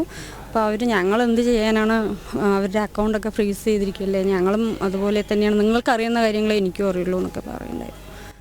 അതുതന്നെയാണ്. ഏതായാലും ഇവരെല്ലാവർക്കും പറയാനുള്ളത് ഇവരുടെ ഈ തുക എങ്ങനെയെങ്കിലും തിരിച്ച് തന്നാൽ മതി എന്നുള്ളതാണ്. എന്താണ് ഈ ഒരുപാട് അമ്മമാരും മറ്റൊക്കെ പരാതിയായിട്ട് പറയുന്നു, ഈ മന്ത്രിയുടെ ഓഫീസിൽ നിന്നാണ് പണം വാങ്ങിയത് എന്നൊക്കെ. മന്ത്രിയെ PA വിളിച്ചു വെച്ചപ്പോൾ അവർക്ക് അറിയില്ല എന്ന് കൈയൊഴിയുകയും ചെയ്യുന്നു എന്ന് പറയുന്നത്. BJPയെ സംബന്ധിച്ച് BJP തുടക്കം മുതൽ ഈ ആരോപണം വന്ന നാൾ മുതൽ BJP പറയുന്നത് മന്ത്രിക്ക് ഈ തട്ടിപ്പുമായിട്ടുള്ള ബന്ധം എന്താണെന്ന് അന്വേഷിക്കണമെന്നാണ്. മന്ത്രിയുടെ ഓഫീസ് കേന്ദ്രീകരിച്ചുകൊണ്ടാണ് ഈ തട്ടിപ്പ് മുഴുവൻ നടന്നിരിക്കുന്നത്.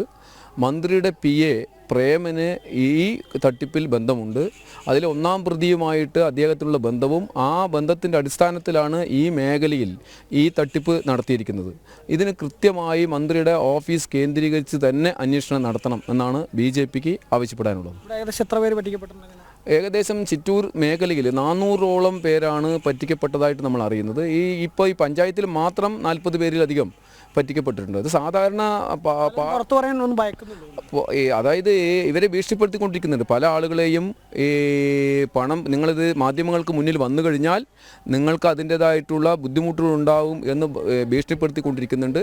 ഭീഷണിപ്പെടുത്തിയ ആളുകൾ നമ്മളെ വിളിച്ച് പറഞ്ഞുകൊണ്ടിരിക്കുന്നുണ്ട്, ഞങ്ങളെ ഇതിന് വേണ്ടി എവിടെയും പോകരുത് എന്ന് പറഞ്ഞ് പറഞ്ഞുകൊണ്ടിരിക്കുന്നുണ്ട്. അപ്പോൾ തീർച്ചയായിട്ടും അവർക്ക് വേണ്ട മുഴുവൻ സംരക്ഷണവും ഭാരതീയ ജനതാ പാർട്ടി കൊടുക്കും. അവർക്ക് നിയമപരമായിട്ടും മറ്റുള്ള എല്ലാ രീതിയിലുള്ള സഹായവും ഭാരതീയ ജനതാ പാർട്ടിയുടെ നേതൃത്വത്തിൽ ഉണ്ടാവും. അതുതന്നെയാണ്. ഏതായാലും ഒരുപാട് വീട്ടമ്മമാരാണ് ഇത്തരത്തിൽ പരാതിയുമായിട്ട് രംഗത്തുള്ളത്. അവർക്കെല്ലാവർക്കും പറയാനുള്ളത് ഒരേ കാര്യമാണ്, തങ്ങളുടെ തുക എങ്ങനെയെങ്കിലും തിരിച്ചു തന്നാൽ മതി എന്നുള്ളതാണ് ഇവർ ഓരോരുത്തരും ആവശ്യപ്പെടുന്നത്. മന്ത്രിയും അതുപോലെ തന്നെ മന്ത്രിയുടെ PA ഉൾപ്പെടെ അവർ ബന്ധപ്പെട്ടിട്ടുണ്ട്. പക്ഷേ ഒരു കൃത്യമായ മറുപടി ലഭിക്കുന്നില്ല എന്നുള്ളതും അവർ പറയുന്നുണ്ട്. PR മനൂപിനൊപ്പം അരുൺ ആലത്തൂർ, ജനം, പാലക്കാട്. ഈ റിപ്പോർട്ട് തയ്യാറാക്കിയ അരുൺ ആലത്തൂർ തന്നെ ചേരുന്നു. അരുൺ, വളരെ ഞെട്ടിപ്പിക്കുന്ന വാർത്ത തന്നെയാണ് പുറത്തു വരുന്നത്. പ്രത്യേകിച്ചും മന്ത്രി K കൃഷ്ണൻകുട്ടിയുടെ ഓഫീസിൽ, ചിറ്റൂരിലെ ഓഫീസിൽ അവിടെ പണം എത്തിക്കുന്നു. അവിടെ ജനതാദളിൻ്റെ ഒരു പ്രധാനപ്പെട്ട നേതാവ് പഞ്ചായത്ത് മെമ്പറിൻ്റെ നേതൃത്വത്തിൽ പണം വാങ്ങുന്നു. 60,000 രൂപ വീതം വീട്ടമ്മമാരിൽ നിന്ന് വാങ്ങിയെന്നാണല്ലോ പറയുന്നത്. മന്ത്രിയുടെ PAയ്ക്കും ഇതിൽ പങ്കുണ്ട് എന്ന് പറയുന്നു. മന്ത്രി പോലും ഇതിന് മറുപടി പറയേണ്ട സാഹചര്യം. എന്താണ് ഏറ്റവും പുതിയ വിവരങ്ങൾ അരുൺ?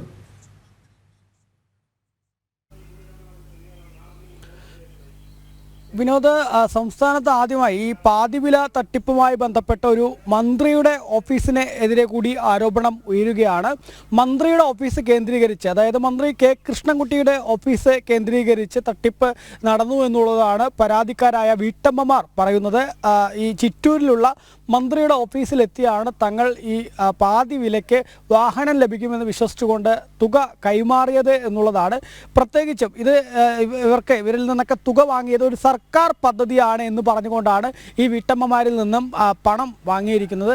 ആ സർക്കാർ പദ്ധതിയാണെന്ന് ഇവരെ തെറ്റിദ്ധരിപ്പിച്ചിരിക്കുന്നതാവട്ടെ മന്ത്രിയുടെ അതേ പാർട്ടിയിലുള്ള ജനതാദളിലെ ഒരു പഞ്ചായത്തിലെ മെമ്പറാണ്. ഇത്തരത്തിൽ പ്രീതി എന്ന പേരിലുള്ള ഒരു മെമ്പറാണ് ഇവരെ തെറ്റിദ്ധരിപ്പിച്ച് ഈ പണം വാങ്ങിയിരിക്കുന്നത് എന്നുള്ളതാണ് ഈ പരാതിക്കാരായ വീട്ടമ്മമാർ പറയുന്നത്. ഈ മേഖലയിൽ ഏകദേശം 400-ലേറെ ആളുകൾ ഇത്തരത്തിൽ കബളിപ്പിക്കപ്പെട്ടിട്ടുണ്ട് എന്നുള്ളതാണ് അറിയാൻ സാധിക്കുന്നത്. പക്ഷെ പലരും ഇത് ഭയന്ന് പുറത്തു പറയാൻ ഭയക്കുന്ന ഒരു സാഹചര്യവുമുണ്ട്. ഇപ്പോൾ ഏതായാലും അതിൽ കുറച്ച് ആളുകൾ ധൈര്യസമേതം കാര്യങ്ങൾ തുറന്നു പറയാൻ തയ്യാറായിരിക്കുന്നു എന്നുള്ളതാണ് കാണാൻ സാധിക്കുന്നത്. ഏതായാലും വളരെ ഗുരുതരമായ ആരോപണമാണ് ഇവർ ഉന്നയിക്കുന്നത്. അതായത് ഈ പ്രീതി എന്ന ജനതാദളിൻ്റെ മെമ്പർ അവരാണ് ഈ സർക്കാർ പദ്ധതി എന്ന് തെറ്റിദ്ധരിപ്പിച്ചുകൊണ്ട് ഇവരെ ഈ ഒരു പദ്ധതിയെക്കുറിച്ച് പാതി വിലയ്ക്ക് വാഹനം നൽകാമെന്ന് പറയുന്നത്. തുടർന്ന് ഇവർ ചിറ്റൂരിലുള്ള മന്ത്രിയുടെ ഓഫീസിലേക്കാണ് എത്തുന്നത്. ആ മന്ത്രിയുടെ ഓഫീസിൽ വെച്ചാണ് ഇവർ പണം കൈമാറുകയും മറ്റുമൊക്കെ ചെയ്തത് എന്നുള്ളതാണ് ഈ വീട്ടമ്മമാർ പറയുന്നത്. സ്വാഭാവികമായിട്ടും മന്ത്രി കെ കൃഷ്ണൻകുട്ടിയുടെ ഓഫീസ് കേന്ദ്രീകരിച്ചുള്ള പണമിടപാടും മറ്റുമൊക്കെ ആയതുകൊണ്ട് തന്നെ തങ്ങൾക്കൊരു സംശയവും തോന്നിയില്ല. കാരണം മന്ത്രി ഇടപെടുന്നു, അപ്പോൾ സർക്കാർ പദ്ധതി തന്നെ ആയിരിക്കും, പാതി വിലയ്ക്ക് തങ്ങൾക്ക് ഇത്തരത്തിൽ തുക വാഹനം ലഭിക്കുന്നതായിരിക്കും എന്നുള്ളതാണ് കരുതിയത് എന്നുള്ളതാണ് വീട്ടമ്മമാർ പറയുന്നത്. ഇതിൽ ശ്രദ്ധേയമായ കാര്യം ഈ വീട്ടമ്മമാരിൽ പലരും ജനതാദൾ എന്ന ആ പാർട്ടിയിലെ മെമ്പർമാരാണ് എന്നുള്ളതാണ്. അവർ തന്നെ പറയുന്നുണ്ട്, ഞങ്ങൾ ജനതാദളുകാരാണ്, മന്ത്രി കൃഷ്ണൻകുട്ടിയാട്ടനായതുകൊണ്ട് തങ്ങൾ വിശ്വസിച്ചു എന്ന തരത്തിലാണ് ഇവർ പറയുന്നത്. ഏതായാലും ഈ തുക നഷ്ടമായതോടുകൂടെ അല്ലെങ്കിൽ ഈ മാധ്യമങ്ങളിലൂടെ ഇത് വലിയൊരു തട്ടിപ്പാണ് എന്ന് മനസ്സിലായതോടുകൂടെ തന്നെ ഇവർ നിരന്തരം ഈ മന്ത്രിയുടെ ഓഫീസിലെ PA-യെയും അതുപോലെ തന്നെ ഈ മെമ്പറേയും ഒക്കെ ബന്ധപ്പെട്ടു. ആദ്യഘട്ടത്തിലൊക്കെ ഉടൻ പണം തിരിച്ചു തരാമെന്നൊക്കെ പറഞ്ഞെങ്കിലും പിന്നീട് ഇപ്പോൾ അവർ കൈയൊഴിയുന്ന ഒരു സാഹചര്യമാണ് ഉള്ളത് എന്നുള്ളതാണ് ഇവർ വീട്ടമ്മമാർ പറയുന്നത്. ഏതായാലും മന്ത്രി കെ കൃഷ്ണൻകുട്ടിയുടെ ഓഫീസ് കേന്ദ്രീകരിച്ചൊക്കെ ഇങ്ങനെ ഈ പാതിവില തട്ടിപ്പിൻ്റെ പണമിടപാട് നടന്നു എന്നുള്ളത് വളരെ ഗുരുതരമായിട്ടുള്ള ഒരു ആരോപണമാണ്. ഏതായാലും മന്ത്രി ഉൾപ്പെടെ ഇതിൽ എന്താണ് പറയുക എന്നുള്ളത് അറിയേണ്ടതുണ്ട്. ഏതായാലും നേരത്തെ പറഞ്ഞതുപോലെ തന്നെ 60,000 രൂപയിലേറെയാണ് ഓരോരുത്തർക്കും നഷ്ടമായിരിക്കുന്നത്. പാവപ്പെട്ട വീട്ടമ്മമാരാണ്, അവരൊക്കെ ഒരു വാഹനം ലഭിക്കുമെന്ന് വിശ്വസിച്ചുകൊണ്ടാണ് ഇത്രയും തുക കൈമാറിയിരിക്കുന്നത്. അതിൽ കുറച്ച് തുക, അതായത് പണമായിട്ടാണ് കുറച്ച് തുക കയ്യിലാണ് കൊടുത്തിരിക്കുന്നത്, കുറച്ച് തുക ഗൂഗിൾ പേ വഴിയും മറ്റുമൊക്കെ അയച്ചിട്ടുണ്ട്, ചിലർ അക്കൗണ്ടിലേക്ക് ഡെപ്പോസിറ്റ് ചെയ്ത് കൊടുത്തിട്ടുണ്ട്. ഇത്തരത്തിൽ ഈ സീഡ് സൊസൈറ്റിക്കാണ് ഇവർ തുക കൈമാറിയിരിക്കുന്നത്. ഏതായാലും അതിലൊരു ഇടനിലക്കാരായിട്ട് ഈ ജനതാദളിൻ്റെ മെമ്പറും അതുപോലെ തന്നെ മന്ത്രിയുടെ PA-യും ഉൾപ്പെടെ നിന്നു എന്നുള്ളതാണ് ഇവർ പറയുന്നത്. മാത്രമല്ല മന്ത്രിയുടെ ഓഫീസിൽ വെച്ചാണ് ഈ ഇത്തരത്തിൽ ഇവരെ എല്ലാം പറഞ്ഞ് വിശ്വസിപ്പിച്ച് ഈ ഒരു പദ്ധതി എന്ന് പറഞ്ഞ് ഈ പാതി വിലയ്ക്ക് വാഹനം നൽകാമെന്നൊക്കെ പറഞ്ഞത് എന്നുള്ളതാണ്.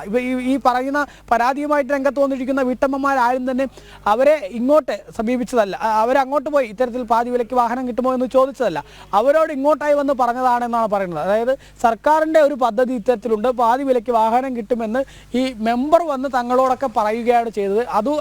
അത് ആ മെമ്പറെ വിശ്വസിച്ചുകൊണ്ട് ആ പ്രദേശത്തെ മന്ത്രിയുടെ ഓഫീസിലേക്ക് വരാനൊക്കെ പറയുമ്പോൾ അത് പൂർണ്ണമായും തങ്ങൾ വിശ്വാസത്തിൽ എടുത്തുകൊണ്ടാണ് ഈ തുക കൈമാറിയത് എന്നുള്ളതാണ് ഇവർ പറയുന്നത്. അതുകൊണ്ട് തന്നെ ഇപ്പോൾ തങ്ങൾക്ക് ഈ തുക നഷ്ടമായിരിക്കുന്ന പശ്ചാത്തലത്തിൽ മന്ത്രിയുമായി മറ്റുമൊക്കെ ബന്ധപ്പെടുമ്പോൾ അവർ യാതൊരു തരത്തിലും മറുപടി നൽകുന്നില്ല. അതുകൊണ്ട് തന്നെ എത്രയും വേഗം തുക നൽകുന്നതിന് വേണ്ടി എന്തെങ്കിലും ചെയ്യണം എന്നുള്ളതാണ് ഇവർ ഓരോരുത്തരും ആവശ്യപ്പെടുന്നത്. ഏതായാലും പാലക്കാട് ജില്ലയുടെ പണം നഷ്ടമായ ആളുകളുണ്ട്. പ്രത്യേകിച്ച് കൊല്ലങ്കോട് ഭാഗത്ത് ഏകദേശം 200-ലേറെ ആളുകളാണ് പോലീസ് സ്റ്റേഷനിലേക്ക് പരാതിയുമായിട്ട് എത്തിയത്. ശ്രീകൃഷ്ണപുരത്തും സമാന രീതിയിൽ തന്നെ 200-ലേറെ ആളുകൾ പരാതിയുമായി രംഗത്തെത്തുന്ന സാഹചര്യം ഉണ്ടായിട്ടുണ്ട്. ഏതായാലും ജില്ലയുടെ വിവിധ ഭാഗങ്ങളിൽ തട്ടിപ്പ് വലിയ രീതിയിൽ നടന്നിട്ടുണ്ട്.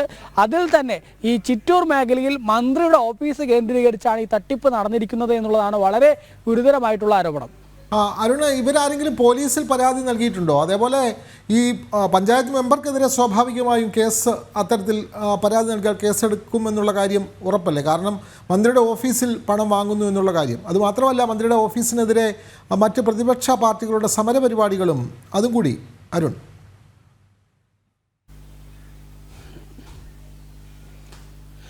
തീർച്ചയായിട്ടും ഇതിൽ ഈ വീട്ടമ്മമാർ പോലീസിൽ പരാതി നൽകിയിട്ടുണ്ട്. പക്ഷേ ഈ മന്ത്രിയുടെ ഓഫീസ് കേന്ദ്രീകരിച്ചാണ് ഈ കാര്യങ്ങളൊക്കെ നടന്നത് എന്നുള്ളതിലൊക്കെ കൂടുതൽ കാര്യങ്ങൾ, വ്യക്തമായ കാര്യങ്ങൾ അവർ പോലീസിൽ അറിയിച്ചിട്ടില്ല എന്നാണ് നമുക്ക് മനസ്സിലാക്കാൻ സാധിക്കുന്നത്. കാരണം ഇവരെ സംബന്ധിച്ചിടത്തോളം ആദ്യഘട്ടത്തിൽ ഇവർ വിശ്വസിച്ചു. അതായത് ഈ മന്ത്രിയുടെ PA-യും മറ്റും അതുപോലെ തന്നെ ആ ജനതാദളിൻ്റെ മെമ്പർ ഉൾപ്പെടെ പണം നൽകാമെന്നൊക്കെ പറഞ്ഞപ്പോൾ സ്വാഭാവികമായിട്ടും പണം ലഭിക്കുമല്ലോ, പിന്നെ പ്രശ്നത്തിനോ മറ്റൊന്നും പോവേണ്ടല്ലോ എന്നായിരുന്നു അവർ കരുതിയത്. പക്ഷേ ആ തുകയൊന്നും ലഭിച്ചിട്ടില്ല. പിന്നെ പലരെയും ഭീഷണിപ്പെടുത്തുന്നു എന്നുള്ളതാണ് അവർ പറയുന്നത്. ഇന്നലെ നമുക്ക് മുൻപിൽ നമ്മൾ ജനം TV-ക്ക് മുൻപിൽ ഈ പ്രതികരണം തരാൻ വേണ്ടി പോലും നിരവധി ആളുകൾ ആദ്യഘട്ടത്തിൽ തയ്യാറായി രംഗത്ത് വരുന്നുണ്ടായിരുന്നു. ഒരു യോഗം ഉൾപ്പെടെ അവർ അവിടെ നെല്ലേപ്പിള്ളി എന്ന പ്രദേശത്ത് ഒരു യോഗം ഉൾപ്പെടെ ചേരാൻ വേണ്ടി തീരുമാനമൊക്കെ എടുത്തിരുന്നു. പക്ഷേ ഇവരുടെ ഒരു തട്ടിപ്പിനിരയായ ആളുകളുടെ ഒരു വാട്സപ്പ് ഗ്രൂപ്പുണ്ട്. ആ ഗ്രൂപ്പിൽ എല്ലാവരും ഉടൻ തന്നെ ഒരു വൈകിട്ട് 5 മണിയോടുകൂടെ തന്നെ നെല്ലേപ്പിള്ളി ഭാഗത്തേക്ക് എത്താമെന്ന് പറഞ്ഞതായിരുന്നു. പക്ഷേ അവസാനമായപ്പോഴേക്കും അതിൽ പലരും പെട്ടെന്ന് ഒഴിയുകയായിരുന്നു ചെയ്തത് എന്നുള്ളത്. എന്തുകൊണ്ടാണ് അത്തരം ഇത്തരത്തിൽ കുറേ ആളുകൾ ആദ്യം വരാമെന്ന് പറഞ്ഞ് പിന്നീട് വരാതെ ഇരുന്നത് എന്നുള്ളത് തങ്ങൾക്ക് അറിയില്ല എന്നാണ് ഈ പ്രതികരണം നൽകിയ വീട്ടമ്മമാർ പറയുന്നത്. അതിൽ നിന്ന് നമുക്ക് മനസ്സിലാക്കാൻ സാധിക്കുന്നത് പലരെയും ഇവർ ഭയക്കുന്നുണ്ട്, അല്ലെങ്കിൽ വലിയ സ്വാധീനം മറ്റും ഇതിൻ്റെ പുറത്ത് ചെലുത്തുന്നുണ്ട് എന്നുള്ളതാണ് മനസ്സിലാക്കാൻ സാധിക്കുന്നത്. പലരും ഭീഷണിപ്പെടുത്തുന്നുണ്ട് എന്നുള്ളതാണ് BJP ഉൾപ്പെടെ ആരോപിക്കുന്നത്. ഏതായാലും BJP ഈ വിഷയത്തിൽ വലിയ ശക്തമായ സമരവുമായി മുന്നോട്ട് പോകും എന്നുള്ളതാണ്. മന്ത്രിയുടെ ഓഫീസ് കേന്ദ്രീകരിച്ച് വലിയ തട്ടിപ്പ് നടന്നിട്ടുണ്ട്. അതിൽ തന്നെ മന്ത്രിയുടെ PAക്ക് ഈ തട്ടിപ്പുകാർക്കുമായുള്ള ബന്ധവും മറ്റുമൊക്കെ കേന്ദ്രീകരിച്ച് കൂടുതൽ അന്വേഷണം ആവശ്യമുണ്ട് എന്നുള്ളതാണ് BJP ആവശ്യപ്പെടുന്നത്. ഏതായാലും വളരെ ഈ സംസ്ഥാനത്ത് തന്നെ നമുക്കറിയാം ഈ പാതിവില തട്ടിപ്പ് സംസ്ഥാനത്തിൻ്റെ വിവിധ ഭാഗങ്ങളിൽ നടന്നിട്ടുണ്ട്. പക്ഷേ അത് ആദ്യമായിട്ടാണ് ഒരു മന്ത്രിയുടെ ഓഫീസ് കേന്ദ്രീകരിച്ച് പോലും ഇത്തരത്തിലൊരു തട്ടിപ്പ് നടന്നിരിക്കുന്നു എന്നുള്ളൊരു വിവരം, വളരെ സുപ്രധാനമായ വിവരം പുറത്തു വരുന്നത് എന്നുള്ളത് തന്നെയാണ്. അതുതന്നെയാണ് ഇതിൻ്റെ ഏറ്റവും ഗൗരവകരമായ കാര്യം. ഒരു മന്ത്രിയുടെ ഓഫീസൊക്കെ ഇത്തരത്തിൽ തട്ടിപ്പുകാർ വളരെ വിദഗ്ധമായിട്ട് ദുരുപയോഗം ചെയ്യുന്നു എന്നുള്ളപ്പോൾ അതിൽ മന്ത്രി K കൃഷ്ണൻകുട്ടിക്ക് എന്താണ് പറയാനുള്ളത് എന്നുള്ളത് അറിയേണ്ടതുണ്ട്. ഒപ്പം തന്നെ ഈ വീട്ടമ്മമാരുടെ ആവശ്യം ഒന്ന് മാത്രമാണ്, തങ്ങൾ മുടക്കിയ തുക അത് എങ്ങനെയെങ്കിലും ആ തുകയെങ്കിലും തിരിച്ചു തന്നാൽ മതി. ഇനിയിപ്പോൾ സ്കൂട്ടർ മറ്റൊന്നും തങ്ങൾക്ക് വേണ്ട, തുകയെങ്കിലും ഒന്ന് തിരിച്ചു തന്നാൽ മതി എന്നുള്ളതാണ് അവർ ആവശ്യപ്പെടുന്നത്. അതെ, വളരെ ഗുരുതരമായ ഒരു ആക്ഷേപം തന്നെയാണ് പുറത്തു വരുന്നത്. മന്ത്രി K കൃഷ്ണൻകുട്ടിയുടെ ഓഫീസ് കേന്ദ്രീകരിച്ച് പാലക്കാട് ചിറ്റൂരിൽ വീട്ടമ്മമാർക്ക് പണം നഷ്ടപ്പെട്ടിരിക്കുന്നു. ഈ പണം തട്ടിപ്പുമായി ബന്ധപ്പെട്ട ഒരു മന്ത്രിയുടെ ഓഫീസ്, എനിക്ക് തോന്നുന്നു ആദ്യമായിട്ടാണ് മന്ത്രിയുടെ ഓഫീസ് കൂടി ഉൾപ്പെടുന്നത്. എന്തായാലും വീട്ടമ്മമാർ പരാതി പോലീസ് നൽകിയിട്ടില്ല. പോലീസ് നൽകിയാൽ പഞ്ചായത്ത് മെമ്പർ അടക്കം ഈ കേസിൽ പ്രതിയാകുമെന്നുള്ള കാര്യം ഉറപ്പാണ്. അതുമാത്രമല്ല, മന്ത്രിയുടെ ഓഫീസ് കേന്ദ്രീകരിച്ച് BJP ശക്തമായ പ്രക്ഷോഭവും ആരംഭിക്കാൻ പോവുകയാണ്. മലയാളി എത്ര കിട്ടിയാലും പഠിക്കില്ല എന്നുള്ള തരത്തിലാണ് രാജേഷ് എന്ന് പറയുന്ന പ്രേക്ഷകൻ പ്രതികരിക്കുന്നത്. പാതിവില തട്ടിപ്പിൽ പ്രതി അനന്തു കൃഷ്ണനെ ചോദ്യം ചെയ്യാനൊരുങ്ങി ക്രൈംബ്രാഞ്ച്. അനന്തുവിനായി ക്രൈംബ്രാഞ്ച് കസ്റ്റഡി അപേക്ഷ നൽകി. മൂവാറ്റുപുഴ മജിസ്ട്രേറ്റ് കോടതി തിങ്കളാഴ്ച അപേക്ഷ പരിഗണിക്കും. വിവരങ്ങളുമായി രേഷ്മ ബാബു ചേരുന്നു. രേഷ്മ, പാതിവില തട്ടിപ്പു കേസിൽ പ്രതി അനന്തു കൃഷ്ണനെ ചോദ്യം ചെയ്യാൻ ഒരുങ്ങുകയാണ് ക്രൈംബ്രാഞ്ച്. ഈ വലിയ കുറ്റം അനന്തു മാത്രമാണോ ചെയ്തത്? ഇത്രയും വലിയൊരു തട്ടിപ്പ് അനന്തു മാത്രമാണോ? കൂടുതൽ പേര് ഇതിൽ ഉൾപ്പെട്ടിട്ടുണ്ടോ എന്നതടക്കമുള്ള കാര്യങ്ങളിൽ ഒരു വ്യക്തത വരുത്തേണ്ടതുണ്ട്. എന്തായാലും കസ്റ്റഡി അപേക്ഷ ക്രൈംബ്രാഞ്ച് നൽകിയെന്നാണ് അറിയാൻ കഴിയുന്നത്. തിങ്കളാഴ്ചയാണത് കോടതി പരിഗണിക്കുന്നത്. മറ്റ് വിശദാംശങ്ങൾ എങ്ങനെയാണ്?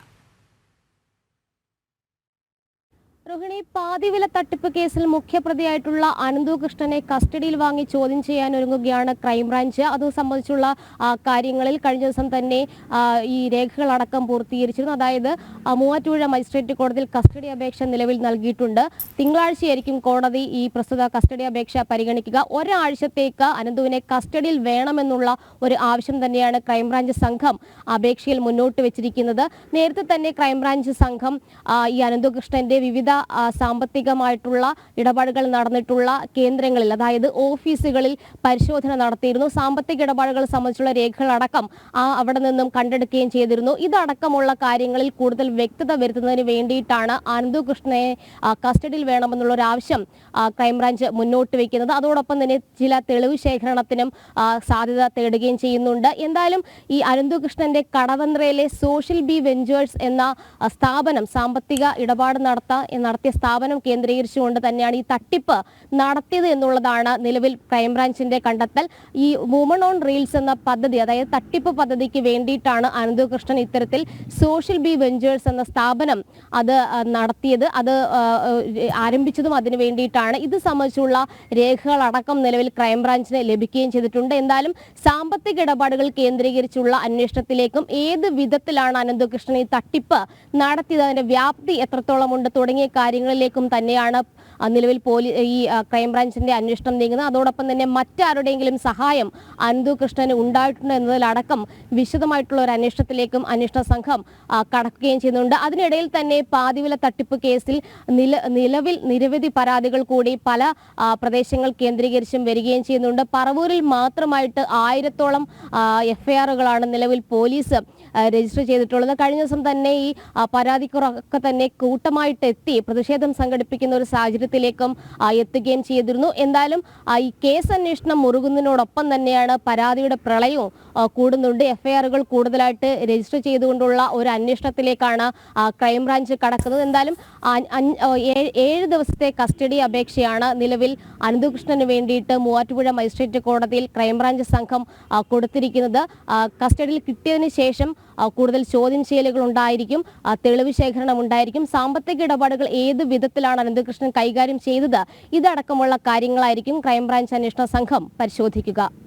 അതെ, ക്രൈംബ്രാഞ്ച് കസ്റ്റഡിയിലെടുത്ത് ചോദ്യം ചെയ്യുമ്പോൾ കൂടുതൽ വിവരങ്ങൾ പുറത്തു വരും. എന്തായാലും മന്ത്രിയുടെ ഓഫീസ് അടക്കമുള്ള കേന്ദ്രങ്ങൾ ഈ തട്ടിപ്പിന് കൂട്ടുനിന്നു എന്നുള്ള വാർത്തകൾ കൂടി പുറത്തു വരുന്നുണ്ട്. അതൊക്കെ അന്വേഷണത്തിൽ വിധേയമാകേണ്ടതാണ്. കാരണം എല്ലാ ജില്ലകളിലും ഈ തട്ടിപ്പ് നടക്കുമ്പോൾ നമുക്കറിയാം സാധാരണക്കാർ ഇതിൽ പെട്ടുപോയത് പലയിടത്തും ജനപ്രതിനിധികൾ തന്നെയാണ് ഇതിന് ചുക്കാൻ മുൻകൈയെടുത്തത് എന്നുള്ളതാണ്. അതുകൊണ്ടാണ് സ്വാഭാവികമായും അവരിത് വിശ്വസിച്ചു പോകുന്നത്. പ്രസാദ് നെന്മാറയെ പോലുള്ള പ്രേക്ഷകർ ചോദിക്കുന്നത് എല്ലാ ഇനത്തിനും ടാക്സ് ഉള്ള നാട്ടിൽ പകുതി വിലയ്ക്ക് വാഹനം ലഭിക്കും എന്നൊക്കെ പറഞ്ഞാൽ തട്ടിപ്പാണ് എന്ന് തിരിച്ചറിയണ്ടേ എന്നുള്ള കാര്യങ്ങളാണ് പ്രേക്ഷകരും ചോദിക്കുന്നത്. ഇനി നമുക്ക് മറ്റൊരു കൗതുക വാർത്തയിലേക്ക് വരാം.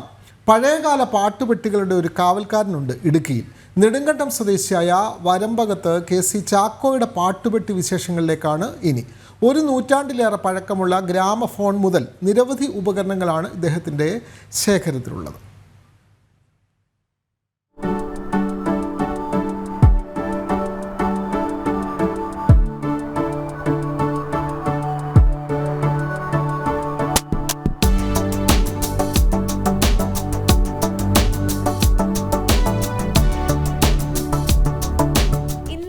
പാട്ടോർമ്മകളുടെ കാവൽക്കാരനാണ് ചാക്കോ.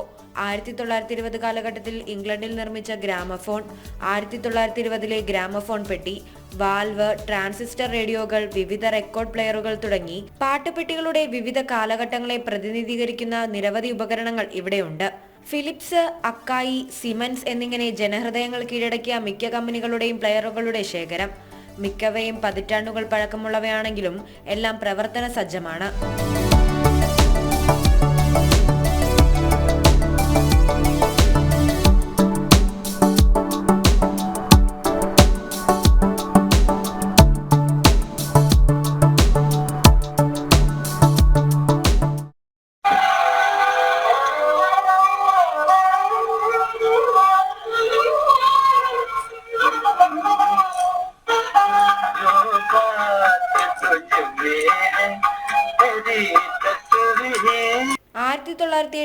വീട്ടിൽ ആദ്യ റേഡിയോ വാങ്ങിയതോടെയാണ് ചാക്കോയ്ക്ക് പാട്ടുപെട്ടികളോടുള്ള ഭ്രമം തുടങ്ങിയത്. പിന്നീട് സാങ്കേതിക വിദ്യയിലെ മാറ്റങ്ങൾക്കനുസരിച്ച് പുതിയവ വാങ്ങുകയും പഴയകാല ഉപകരണങ്ങൾ വിവിധ മേഖലകളിൽ നിന്ന് ശേഖരിക്കുകയും ചെയ്തു. പിന്നീട് ടേപ്പ് റെക്കോർഡർ വന്നു, സ്റ്റീരിയോ, അക്കായുടെ അന്ന് കിട്ടാവുന്ന ഏറ്റവും നല്ലൊരു മോഡലാണത്. പിന്നെ ഷാർപ്പിന്റെ സ്റ്റീരിയോ ടേപ്പ് റെക്കോർഡർ, പിന്നെ നാഷണൽ പാനാസോണിക്. ഇത് എനിക്ക് ഗിഫ്റ്റ് കിട്ടിയ, ഫ്രീ ആയിട്ട് കിട്ടിയതാണ്. ഇത് എൻ്റെ മരുമകൻ്റെ അമ്മയ്ക്ക് അവരുടെ കല്യാണത്തിന് അവരുടെ ആങ്ങളെ മേടിച്ചു കൊടുത്ത സാധനമാണ്. എന്ന് പറയുമ്പോൾ ഒരു 1976-77 കാലയളവിൽ. ഇപ്പോഴത് നല്ല പറഞ്ഞ കണ്ടീഷനാണ്. അതിൻ്റെ തന്നെ വേറൊരു മോഡലാണിത്, നാഷണൽ പാനാസോണിക്കിൻ്റെ tape recorder. Black and white കാലഘട്ടം മുതലുള്ള സിനിമാ ഗാനങ്ങളുടെ മികച്ച ശേഖരവും ഇവിടെ ഉണ്ട്. പണ്ടുകാലത്ത് സിനിമാ ആസ്വാദകർക്ക് നൽകിയിരുന്ന പാട്ടുപുസ്തകങ്ങളും ചാക്കോയുടെ ശേഖരണത്തിലുണ്ട്. ഇന്നലകളിലെ സിനിമാ ഓർമ്മകളുടെ ഒരു സൂക്ഷിപ്പുകാരൻ കൂടിയാണ് ഇദ്ദേഹം. അന്ന് ട്രാൻസിസ്റ്റർ റേഡിയോ ആണ്. നമുക്ക് അന്ന് വീട്ടിൽ കറണ്ടൊന്നുമില്ല. അപ്പോൾ ട്രാൻസിസ്റ്റർ റേഡിയോ നമുക്ക് ഒരു ബാറ്ററി ഇട്ട് പ്രവർത്തിക്കുന്നത്. കറണ്ടുള്ള വീടുകളിൽ അന്ന് വാൽവ് റേഡിയോ ആയിരുന്നു, ടേബിൾ സെറ്റ്. ഇത് 1969 ഇറങ്ങിയ HMVയുടെ മോഡലാണിത്. HMVയുടെ വാൽവ് റേഡിയോ. ഇപ്പോൾ ഇത് വർക്കിംഗ് കണ്ടീഷനാണ്. ഇതിന് നമ്മൾ എയറിൽ വേണം, എർത്ത് വേണം. അങ്ങനെ കണ്ടു കഴിഞ്ഞാൽ നല്ല കാറ്റോടുകൂടി ഇപ്പോഴും അത് പ്രവർത്തിക്കും. അന്നിറങ്ങിയ ഫിലിപ്സിൻ്റെ ഒരു വാൽവ് റേഡിയോയാണിത്. ഇതൊക്കെ എന്ന് പറഞ്ഞാൽ സ്റ്റീരിയോ, അത് മോണയാണ്. സ്റ്റീരിയോ സെറ്റ് ആദ്യം ഇറങ്ങിയ ഫിലിപ്സിൻ്റെ വാൽവ് റേഡിയോ. ഇതും 1969-70 കാലയളവിൽ ഇതും വർക്കിംഗ് ആണ്. ഞാൻ ഒരു റെക്കോർഡ് പ്ലെയറുമായിട്ട് കണക്ട് ചെയ്തിരിക്കുക. അത് അതിന് പിക്കപ്പ് ഞാൻ ഉപയോഗിക്കുന്നുണ്ട്. സാങ്കേതിക വിദ്യയുടെ വിവിധ പതിറ്റാണ്ടുകളിലെ മാറ്റങ്ങളും പഴമയുടെ പ്രൗഢിയും വരും തലമുറയ്ക്കായി സൂക്ഷിച്ചിരിക്കുകയാണ് ഇദ്ദേഹം. ജനം, ഇടുക്കി. ഈ മണിക്കൂറിലെ പ്രധാന തലക്കെട്ടുകൾ നോക്കാം.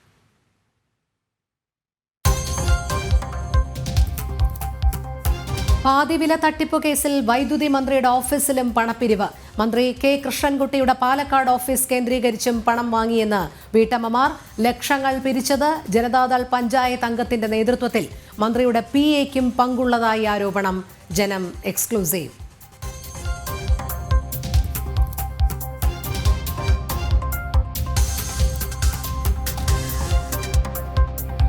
കോട്ടയം ഗവൺമെന്റ് നഴ്സിംഗ് കോളേജിലെ റാഗിങ്ങിൽ നടപടി. കോളേജ് പ്രിൻസിപ്പലിനും അസിസ്റ്റന്റ് പ്രൊഫസർക്കും സസ്പെൻഷൻ. ഇരുവർക്കും വീഴ്ചയുണ്ടായി എന്ന മെഡിക്കൽ വിദ്യാഭ്യാസ വകുപ്പ് ഡയറക്ടറുടെ അന്വേഷണ റിപ്പോർട്ട്. ഹോസ്പിറ്റൽ മുറിയിൽ നിന്ന് മാരകായുധങ്ങൾ കണ്ടെടുത്ത് പോലീസ്. കോളേജിലേക്ക് ഇന്ന് BJP മാർച്ച്.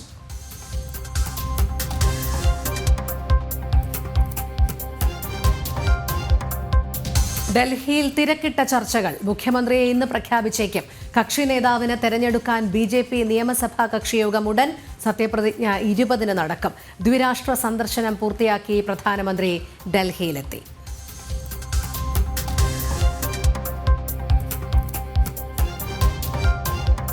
ചാലക്കുടി ബാങ്ക് കവർച്ചാ കേസിൽ ഇരുട്ടിൽ തപ്പി പോലീസ്. പ്രതിയെത്തിയ വണ്ടിയുടെ നമ്പർ പോലും പോലീസിന് കണ്ടെത്താനായില്ല.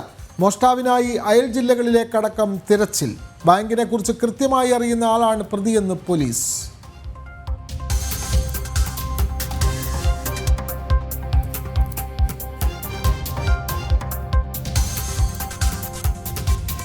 കൊയിലാണ്ടിയിൽ ഉത്സവത്തിനിടെ ആന വിരണ്ടോടി 3 പേർ മരിച്ച സംഭവത്തിൽ കേസെടുത്ത പോലീസ്. എഴുന്നള്ളത്തിൽ വീഴ്ചയുണ്ടായോ എന്ന് പരിശോധന.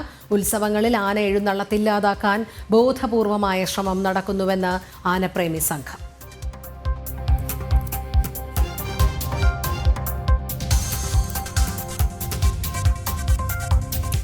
വനിതാ പ്രീമിയർ ലീഗിൽ റോയൽ ചലഞ്ചേഴ്സ് ബംഗളൂരുവിന് വിജയത്തുടക്കം. ത്രില്ലർ പോരാട്ടത്തിൽ ഗുജറാത്ത് ജയൻസിനെ തകർത്തത് 6 വിക്കറ്റിന്. ISLൽ ജയം തുടരാൻ കേരള ബ്ലാസ്റ്റേഴ്സ് ഇന്നിറങ്ങുന്നു. എതിരാളികൾ മോഹൻ ബഗാൻ.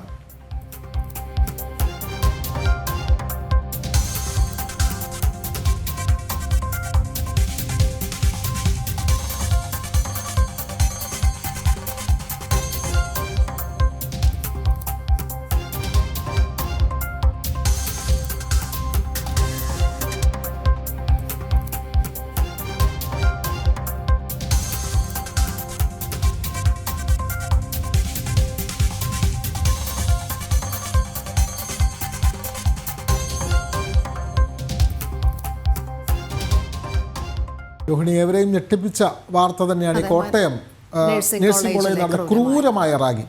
കെട്ടിയിട്ട് കോമ്പസ് കൊണ്ട് ദേഹത്ത് വരയുക, മുറിവുകളിൽ ലോഷൻ ഒഴിക്കുക. അത്തരത്തിൽ എത്രമാത്രം ക്രൂരമായിട്ടാണ് റാഗിങ്ങിന്റെ പേരിൽ. ഒരുപക്ഷെ നമുക്ക് ആ ദൃശ്യങ്ങൾ കണ്ടു നിൽക്കാൻ തന്നെ കഴിയാൻ പറ്റുന്നില്ലായിരുന്നു. കാരണം അത്രമാത്രം ക്രൂരമായ ഒരു റാഗിങ് തന്നെയാണ് നടന്നത്.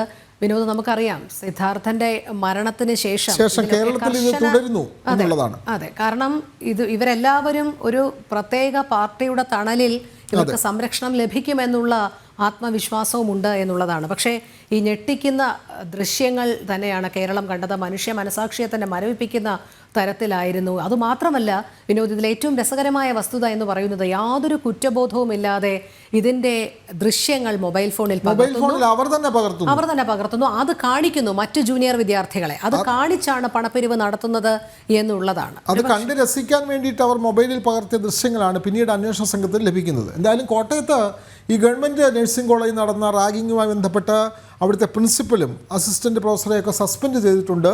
ഈ കോളേജ് ഹോസ്റ്റലിൽ നടന്ന റാഗിങ്ങുമായി ബന്ധപ്പെട്ട് അസിസ്റ്റന്റ് പ്രൊഫസറെയും സസ്പെൻഡ് ചെയ്തതിന് പിന്നാലെ അവിടെ മറ്റ് നിയമ നടപടികളും ആരംഭിച്ചിട്ടുണ്ട്. ആരോഗ്യവകുപ്പ് മന്ത്രി വീണ ജോർജിൻ്റെ നിർദ്ദേശപ്രകാരം മെഡിക്കൽ വിദ്യാഭ്യാസ വകുപ്പ് ഡയറക്ടർ നടത്തിയ അന്വേഷണത്തെ തുടർന്നാണ് ഈ നടപടി ഉണ്ടായിട്ടുള്ളത്. ഇപ്പോൾ വരുന്ന ഏറ്റവും പ്രധാനപ്പെട്ട വാർത്ത അവിടെ നടത്തിയ പരിശോധനയിൽ ആയുധങ്ങൾ വരെ കണ്ടെടുത്തു എന്നുള്ളതാണ്. അപ്പോൾ അവിടെ കൃത്യമായി റാഗിങ്, അതുപോലെ തന്നെ വിദ്യാർത്ഥികളെ ഉപദ്രവിക്കാനുള്ള ആയുധങ്ങൾ എല്ലാം ഈ ക്യാമ്പസിൽ നിന്ന് കണ്ടെടുത്തു എന്നുള്ളതാണ്. അപ്പോൾ പ്രിൻസിപ്പലിനൊക്കെ ഇക്കാര്യത്തിൽ കൃത്യമായി ഉത്തരം പറഞ്ഞേ മതിയാകുകയുള്ളൂ. പ്രൊഫസർ AT സുലേഖ, അതേപോലെ തന്നെ അസിസ്റ്റന്റ് വാർഡൻ ചുമതലയുണ്ടായിരുന്ന assistant professor Ajeesh P Mani എന്നിവരാണല്ലോ സസ്പെൻഷനിലായിരിക്കുന്നത്. അപ്പോൾ കൂടുതൽ വിവരങ്ങളുമായി പ്രശാന്ത് ശങ്കരമംഗലത്ത് ചേരുന്നു. പ്രശാന്തിലേക്ക് എത്താം.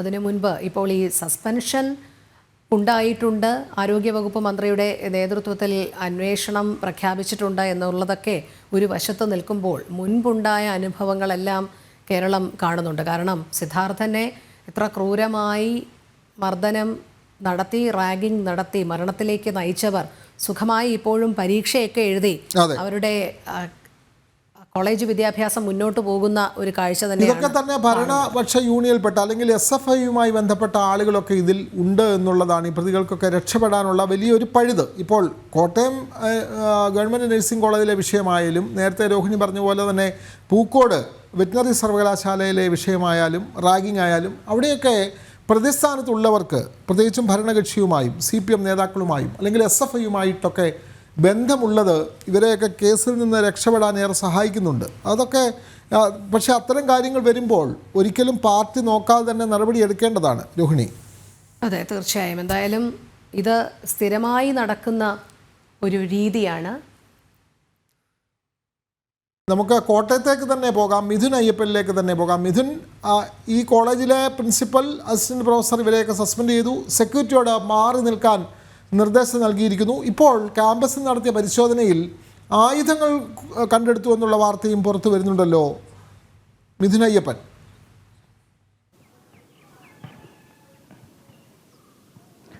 തീർച്ചയായിട്ടും ഈ സംഭവത്തിൽ തെളിവുകൾ ശേഖരിച്ച് തുടങ്ങി എന്നുള്ളതാണ്. നമുക്കറിയാം, കഴിഞ്ഞ ദിവസം പുറത്തു വന്ന ആ ഞെട്ടിപ്പിക്കുന്ന വീഡിയോയിൽ ഈ കുട്ടിയെ ക്രൂരമായി മർദ്ദിക്കുന്നത് അല്ലെങ്കിൽ ക്രൂരമായി ഉപദ്രവിക്കുന്നത് ഡിവൈഡറുകളും അതുപോലെ തന്നെ കോമ്പസുകളും ഡംബലുകളും എല്ലാം ഉപയോഗിച്ചാണ്. മുറികളിൽ നടത്തിയ പരിശോധനയിൽ ഇവയെല്ലാം പോലീസ് കണ്ടെടുത്തിട്ടുണ്ട് എന്നുള്ളതാണ്. പ്രധാനമായും ആ കുട്ടിയുടെ ദേഹത്ത് വരഞ്ഞിരുന്ന ഡിവൈഡർ, ഒപ്പം തന്നെ ഈ സ്വകാര്യ ഭാഗങ്ങളിൽ തൂക്കിയിട്ടാൻ വേണ്ടി ഉപയോഗിച്ചിരുന്ന ഭാരമുള്ള ഡംബലുകൾ, ഇവയാണ് ഈ കുറ്റകൃത്യത്തിന്, ഈ ക്രൈമിന് വേണ്ടി ഉപയോഗിച്ച പ്രധാനപ്പെട്ട വസ്തുക്കൾ. അവ പോലീസ് കണ്ടെടുത്ത് കഴിഞ്ഞു. ഒപ്പം തന്നെ ഈ ഹോസ്റ്റൽ മുറികളിൽ നടത്തിയ പരിശോധനയിൽ കരിങ്കല്ലുകളും അതുപോലെ തന്നെ കത്തികളും എല്ലാം തന്നെ അസ്വാഭാവികമായി കണ്ടെത്തിയിട്ടുണ്ട് എന്നുള്ളതാണ് ഇപ്പോൾ നമുക്ക് പോലീസ് വൃത്തങ്ങളിൽ നിന്ന് നമുക്ക് ലഭ്യമാകുന്ന സൂചന. മറ്റൊന്ന്, ഏറ്റവും പ്രധാനപ്പെട്ട കാര്യം, പോലീസ് ആദ്യം മുതലേ അന്വേഷിച്ചിരുന്നത് ഇത് സംബന്ധിച്ച് കൂടുതൽ വിദ്യാർത്ഥികളുടെ പരാതികൾ സ്വീകരിക്കുക എന്നുള്ളതാണ്. ഇവ വലിയ ഭയപ്പാടോടെയാണ് ഒന്നാം വർഷ വിദ്യാർത്ഥികളായിട്ടുള്ള 6 പേർ ഈ കഴിഞ്ഞ 3 മാസത്തോളം കഴിഞ്ഞത്. അതിൽ ഒരു വിദ്യാർത്ഥി മാത്രമാണ് ഇത്തരത്തിൽ ഈ പീഡനം നേരിട്ടുവെന്ന് പുറത്തു പറയുന്നതും പോലീസിൽ രക്ഷിതാക്കൾ മുഖേന പരാതി നൽകുകയും ചെയ്യുന്നത്. അതിന്റെ അടിസ്ഥാനത്തിലാണ് ഇപ്പോൾ ഇതുവരെയുണ്ടായ കേസന്വേഷണം മുഴുവൻ മുന്നോട്ട് പോയിരുന്നത്. ഇപ്പോൾ കൂടുതൽ വിദ്യാർത്ഥികളുടെ പരാതി സ്വീകരിക്കാൻ പോലീസിന് കഴിഞ്ഞു എന്നുള്ളത് കൂടി എടുത്തു പറയേണ്ട ഒന്നാണ്. 6 ഒന്നാം വർഷ വിദ്യാർത്ഥികളാണ് ഉണ്ടായിരുന്നത്. അതിൽ ഒരാൾ ഇതോടകം തന്നെ പരാതി നൽകിയിരുന്നു. 4 വിദ്യാർത്ഥികൾ കൂടി ഈ കേസിൽ ഔദ്യോഗികമായി പരാതി നൽകി എന്നുള്ളതാണ്. ഈ 6 പേരുടെയും മൊഴി കഴിഞ്ഞ ആദ്യ ദിവസങ്ങളിൽ തന്നെ പോലീസ് രേഖപ്പെടുത്തിയിരുന്നു. അതുപോലെ തന്നെ കോളേജ് അധികൃതരുടെയും എല്ലാം മൊഴി രേഖപ്പെടുത്തുകയും എല്ലാം ചെയ്തിട്ടുണ്ട്. ഇപ്പോൾ ഏതായാലും കൂടുതൽ ഡെവലപ്മെന്റുകൾ ഈ കേസുകളിൽ ഉണ്ടാകുന്നു എന്നുള്ളതാണ്. നേരത്തെ തന്നെ ഇപ്പോൾ നമ്മൾ നൽകിയ വാർത്താ പ്രകാരം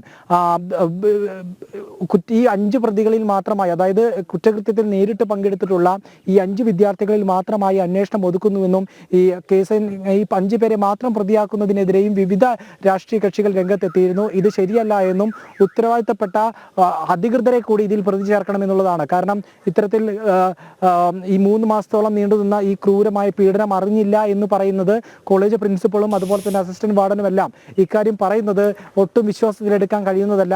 ഒരുപക്ഷെ അവർ ഈ റാഗിങ്ങിന് വേണ്ടിയിട്ടുള്ള അവസരം ഒരുക്കി കൊടുക്കുകയാണ് ചെയ്തത്, ഇൻഡയറക്റ്റ്ലി എങ്കിൽ പോലും അത്തരത്തിൽ അതിനവസരം ഒരുക്കി കൊടുക്കുകയാണ് ചെയ്തത്. അവരെ കൂടി വിചാരണ ചെയ്യണം, അല്ലെങ്കിൽ അവരെ കൂടി ഇത്തരത്തിൽ കേസിൽ പ്രതി ചേർക്കണം എന്നുള്ള ആവശ്യം BJP ഉന്നയിച്ചിട്ടുണ്ട്. അതുപോലെ തന്നെ UDF നേതാക്കളും കഴിഞ്ഞ ദിവസം ഉന്നയിച്ചിരുന്നു.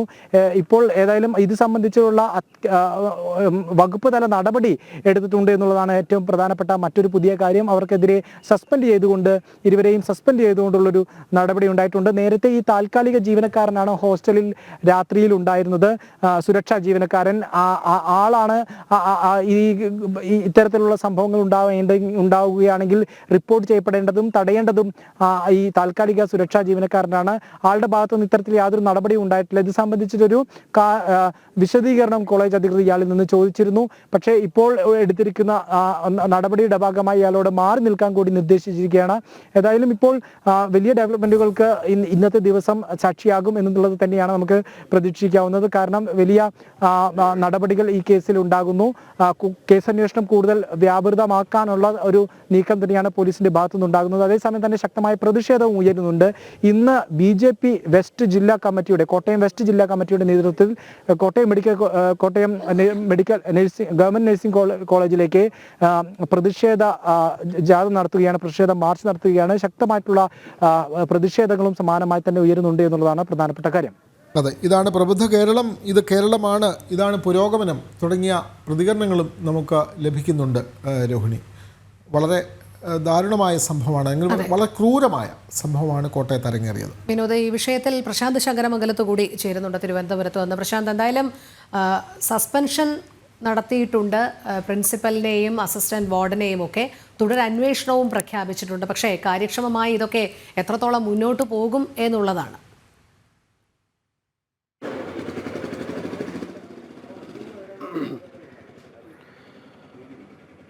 രോഹിണി, തീർച്ചയായും ഈ പ്രാഥമിക ഘട്ടത്തിൽ തന്നെ കോളേജ് അധികൃതർക്ക് വീഴ്ച പറ്റി ഈ റാഗിംഗ് തടയുന്നതിനും കൃത്യസമയത്ത് ഇടപെടുന്നതിലടക്കമുള്ള കാര്യങ്ങൾക്ക് വീഴ്ച സംഭവിച്ചു എന്നൊരു അടിസ്ഥാനത്തിലാണ് ഇപ്പോൾ രണ്ടുപേരെയും, അതായത് പ്രിൻസിപ്പളെയും വാർഡന്റെ ചുമതലയുള്ള അസിസ്റ്റന്റ് വാർഡനെയും സസ്പെൻഡ് ചെയ്തിരിക്കുന്നത്. പ്രൊഫസർ സുലേഖ AT, അതോടൊപ്പം തന്നെ അസിസ്റ്റന്റ് വാർഡന്റെ ചുമതലയുള്ള പ്രൊഫസർ അജീഷ് P മാണി എന്നിവരെയാണ് അന്വേഷണ വിധേയമായി സസ്പെൻഡ് ചെയ്തിരിക്കുന്നത്. അതോടൊപ്പം തന്നെ സെക്യൂരിറ്റി ഗാർഡിനെ അടിയന്തരമായി മാറ്റാനും നിർദ്ദേശം നൽകിയിട്ടുമുണ്ട്.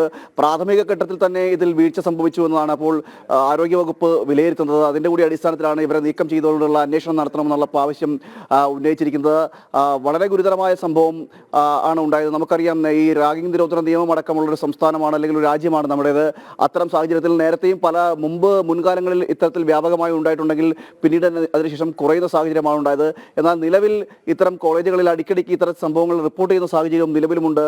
ഇത് കോട്ടയത്തേക്ക് വരികയാണെങ്കിൽ, നഴ്സിംഗ് കോളേജ് ഈ കേസുമായി ബന്ധപ്പെട്ട് വരികയാണെങ്കിൽ ഗുരുതരമായി ഈ വിദ്യാർത്ഥിക്ക് പരിക്കേൽക്കുന്ന സാഹചര്യം ഉണ്ടായിരുന്നു. വളരെ ക്രൂരവും നിന്ദ്യവുമായ രീതിയിലാണ് ഈ സീനിയർ വിദ്യാർത്ഥികൾ അവരുടെ പെരുമാറ്റം ഉണ്ടായിരിക്കുന്നത്. ഇതിൽ ആ വിഷയത്തിൽ, അതായത് ഇത്തരം സംഭവങ്ങൾ നടക്കുമ്പോഴും ആ സംഭവങ്ങൾ നടക്കുന്നുണ്ടോ, അല്ലെങ്കിൽ ഈ ഹോസ്റ്റലിൽ ഇത്തരത്തിൽ കുട്ടികളുടെ ഇടയിൽ, വിദ്യാർത്ഥികളുടെ ഇടയിൽ ഇത്തരത്തിലുള്ള സംഭവങ്ങൾ നടക്കുന്നുണ്ടോ എന്നതടക്കമുള്ള കാര്യങ്ങൾ നിരീക്ഷിക്കേണ്ട ഉത്തരവാദിത്തം ഈ വാർഡനാണ്. അതിൽ നിരന്തരം പരിശോധനകൾ നടത്തുകയും അല്ലെങ്കിൽ കുട്ടികളുമായി ബന്ധപ്പെട്ടോ അല്ലെങ്കിൽ മറ്റു കുട്ടികളുമായി ബന്ധപ്പെട്ട് വിവരശേഖരണം നടത്തുകയും ഒക്കെ ചെയ്യുകയും ചെയ്യേണ്ടതെല്ലാം വാർഡന്റെ ഉത്തരവാദിത്തമാണ്. അങ്ങനെ വാർഡന്റെ ഭാഗത്തു നിന്ന് ഗുരുതരമായ ഒരു വീഴ്ച വന്നു. സംഭവം അറിഞ്ഞിട്ടും അല്ലെങ്കിൽ ഇതിൽ റിപ്പോർട്ട് ചെയ്യുന്നതിലടക്കം വീഴ്ച വരുന്ന സംഭവം ഉണ്ടായി. വിദ്യാർത്ഥി പരാതിപ്പെട്ടതിന് ശേഷമാണ് ഇത് വലിയ രീതിയിലേക്ക് വാർത്താ പ്രാധാന്യം അടക്കം ഉണ്ടാകുന്ന സാഹചര്യം ഉണ്ടായത്. ഇത്തരം കാരണങ്ങൾ കൊണ്ടാണ് പ്രാഥമികമായിട്ട് ഈ അന്വേഷണ വിധേയമായി ഇവരെ സസ്പെൻഡ് ചെയ്തുകൊണ്ടുള്ള ഉത്തരവ് ആരോഗ്യവകുപ്പിന്റെ ഭാഗത്ത് ഉണ്ടായിരിക്കുന്നത്. മറ്റൊരു കാര്യം എടുത്തു പറയേണ്ടത്, ഇത്തരം സംഭവങ്ങൾ ഉണ്ടായിട്ടും ആരോഗ്യവകുപ്പിന്റെ ഭാഗത്ത് നിന്ന് ആദ്യം പ്രതികരണങ്ങളൊന്നും ഉണ്ടായില്ല, മന്ത്രിയടക്കമുള്ള പ്രതികരണങ്ങൾ ഉണ്ടായിട്ടില്ല. പിന്നീടാണ് ഇതൊരു വിമർശനമാകുമ്പോഴാണ്, അല്ലെങ്കിൽ പ്രതിഷേധങ്ങൾ വലിയ രീതിയിൽ ഉണ്ടാകുമ്പോഴാണ് ആരോഗ്യമന്ത്രി അടക്കം പ്രതികരണം നൽകുന്ന സാഹചര്യത്തിലേക്കും അല്ലെങ്കിൽ ഉടനടി ആക്ഷൻ എടുക്കുന്ന സാഹചര്യത്തിലേക്ക് വന്നത്. കഴിഞ്ഞ ദിവസം തന്നെ മനുഷ്യാവകാശ കമ്മീഷനും ഇതുമായി ബന്ധപ്പെട്ട കേസ് രജിസ്റ്റർ ചെയ്തിരുന്നു. ഈ കേസിൽ, അതായത് ഈ വിഷയം സമഗ്രമായ ഒരു അന്വേഷണം നടത്തുവാൻ ജില്ലാ പോലീസ് മേധാവിക്ക് നിർദ്ദേശം നൽകുകയും ചെയ്തിട്ടുണ്ട്. അതോടൊപ്പം തന്നെ പ്രിൻസിപ്പലിനും ഈ വിഷയ സംബന്ധമായിട്ടൊരു വിശദീകരണം നൽകണമെന്ന് കഴിഞ്ഞ ദിവസം മനുഷ്യാവകാശ കമ്മീഷനും ഇടപെട്ടിരുന്നു. മാധ്യമങ്ങളുടെ വാർത്തയുടെ അടിസ്ഥാനത്തിലാണ് മനുഷ്യാവകാശ കമ്മീഷന്റെ ഭാഗത്തൊരു ഇടപെടൽ ഉണ്ടായിരിക്കുന്നത്. ഇത്തരത്തിലാണ് ഇപ്പോൾ ഇതുമായി ബന്ധപ്പെട്ട് ഈ സംഭവവുമായി ബന്ധപ്പെട്ടുള്ള ഇടപെടൽ അല്ലെങ്കിൽ നടപടിക്രമങ്ങൾ ഉണ്ടായിരിക്കുന്നത്. ഇനി നമുക്ക് അടുത്തതായി പറയേണ്ടത്, ഇതിൽ തുടർ നടപടികൾ എന്തായിരിക്കും സ്വീകരിക്കുന്നതാണ്. നമുക്കറിയാം, പലപ്പോഴും ഇത്തരത്തിൽ ക്യാമ്പസുകളിൽ ഈ വിദ്യാർത്ഥികൾക്ക് ഏതെങ്കിലുമൊക്കെ സംഘടനകളുടെ പശ്ചാത്തലമുള്ളവരായിരിക്കാം, അല്ലെങ്കിൽ മറ്റ് ഉന്നത ബന്ധം അല്ലെങ്കിൽ അങ്ങനെ ഇടപെടലുകൾ ഈ കേസിൽ ഉണ്ടാകുമോ എന്നതടക്കമുള്ള കാര്യങ്ങളാണ് ഇനി ആലോചിക്കേണ്ടത്. അത്തരത്തിലുള്ള ഇടപെടലുകൾ ഉണ്ടായിക്കഴിഞ്ഞു കഴിഞ്ഞാൽ ഈ വിദ്യാർത്ഥികൾ, ഈ കുറ്റകൃത്യം നടത്തിയ വിദ്യാർത്ഥികൾ രക്ഷപ്പെട്ടു പോകാനുള്ള സാധ്യതയുമുണ്ട്. മാത്രമല്ല, ഇത്തരം കാര്യങ്ങളിൽ രാഷ്ട്രീയമായൊരു ഇടപെടൽ ഉണ്ടാകുമോ എന്നടക്കമുള്ള കാര്യങ്ങളാണ് ഇപ്പോൾ ഇനി ആലോചിക്കേണ്ടത്. അല്ലെങ്കിൽ എത്ര കണ്ട് കാര്യക്ഷമമായിട്ട് ഈ വകുപ്പിന്, ആരോഗ്യവകുപ്പിനായാലും ശരി, മറ്റ് വിദ്യാഭ്യാസ വകുപ്പിനായാലും ശരി, അല്ലെങ്കിൽ സർക്കാരിന്റെ അധികൃതർക്ക് എത്ര കണ്ടിനകത്ത് ഈ വിഷയത്തിൽ ഇടപെടാൻ സാധിക്കും എന്നതടക്കമുള്ളൊരു കാര്യം നിലനിൽക്കുകയും ചെയ്യുന്നുണ്ട്. എന്തായാലും വലിയ ഒരു വിമർശനങ്ങളാണ് ഇപ്പോൾ ഉയർന്നുകൊണ്ടിരിക്കുന്നത്. മാത്രമല്ല, നമുക്ക് ചിന്തിക്കാൻ കഴിയുന്നതിനപ്പുറത്തേക്കാണ് ഈ വിദ്യാർത്ഥികളുടെ പെരുമാറ്റവും ഉണ്ടായിരിക്കുന്നത്.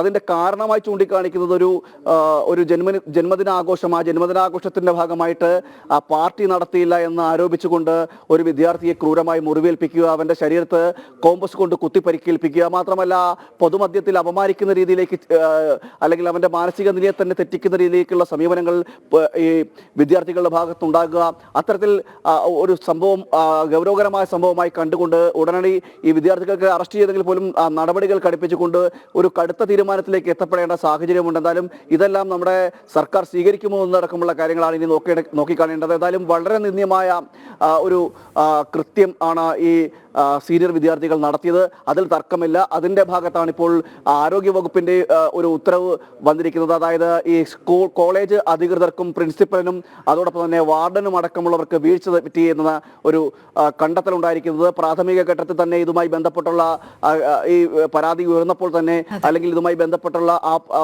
കൃത്യം തടയുന്നതിനോ അല്ലെങ്കിൽ അതിൽ സംബന്ധിച്ചുള്ള മറ്റു കാര്യങ്ങൾക്ക് ഈ ഇതുമായി ബന്ധപ്പെട്ട് ഇടപെടൽ നടത്തുന്നതിന്റെ ഭാഗം അങ്ങനെ തന്നെയാണ്. കൃത്യമായി ആ കോളേജ് പ്രിൻസിപ്പലിനെ, അസിസ്റ്റന്റ് പ്രൊഫസറെയൊക്കെ സസ്പെൻഡ് ചെയ്തിട്ടുണ്ട്. ഇതുമായി ബന്ധപ്പെട്ട വാർത്തയിലേക്ക് തന്നെ നമുക്ക് പോകാം.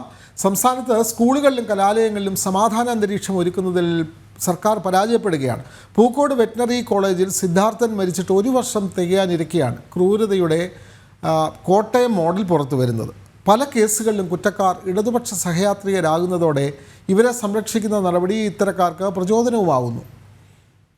വിവരങ്ങളുമായി ശാലിനി ചേരുന്നു. ശാലിനി, നേരത്തെ റിപ്പോർട്ട് ചെയ്തതുപോലെ പൂക്കോട് വെറ്റിനറി സർവകലാശാലയിലെ വിദ്യാർത്ഥി ക്രൂരമായ റാഗിങ്ങിന് ഇരയാകുന്നു, പിന്നീട് മരണപ്പെടുന്നു. ഈ സംഭവങ്ങൾ വീണ്ടും പുതിയ മോഡലിൽ, അതായത് പുതിയ മോഡലിൽ വീണ്ടും രംഗത്ത് വരികയാണ്. ഇപ്പോൾ കോട്ടയം മോഡൽ നമ്മൾ കണ്ടു. കെട്ടിയിട്ട് ക്രൂരമായ റാഗിങ്, കോമ്പസ് കൊണ്ടും മറ്റും ദേഹത്ത് വരയുന്നതടക്കമുള്ള റാഗിങ് നടപടികൾ ഇവിടെ നിർബാധം തുടരുന്നു.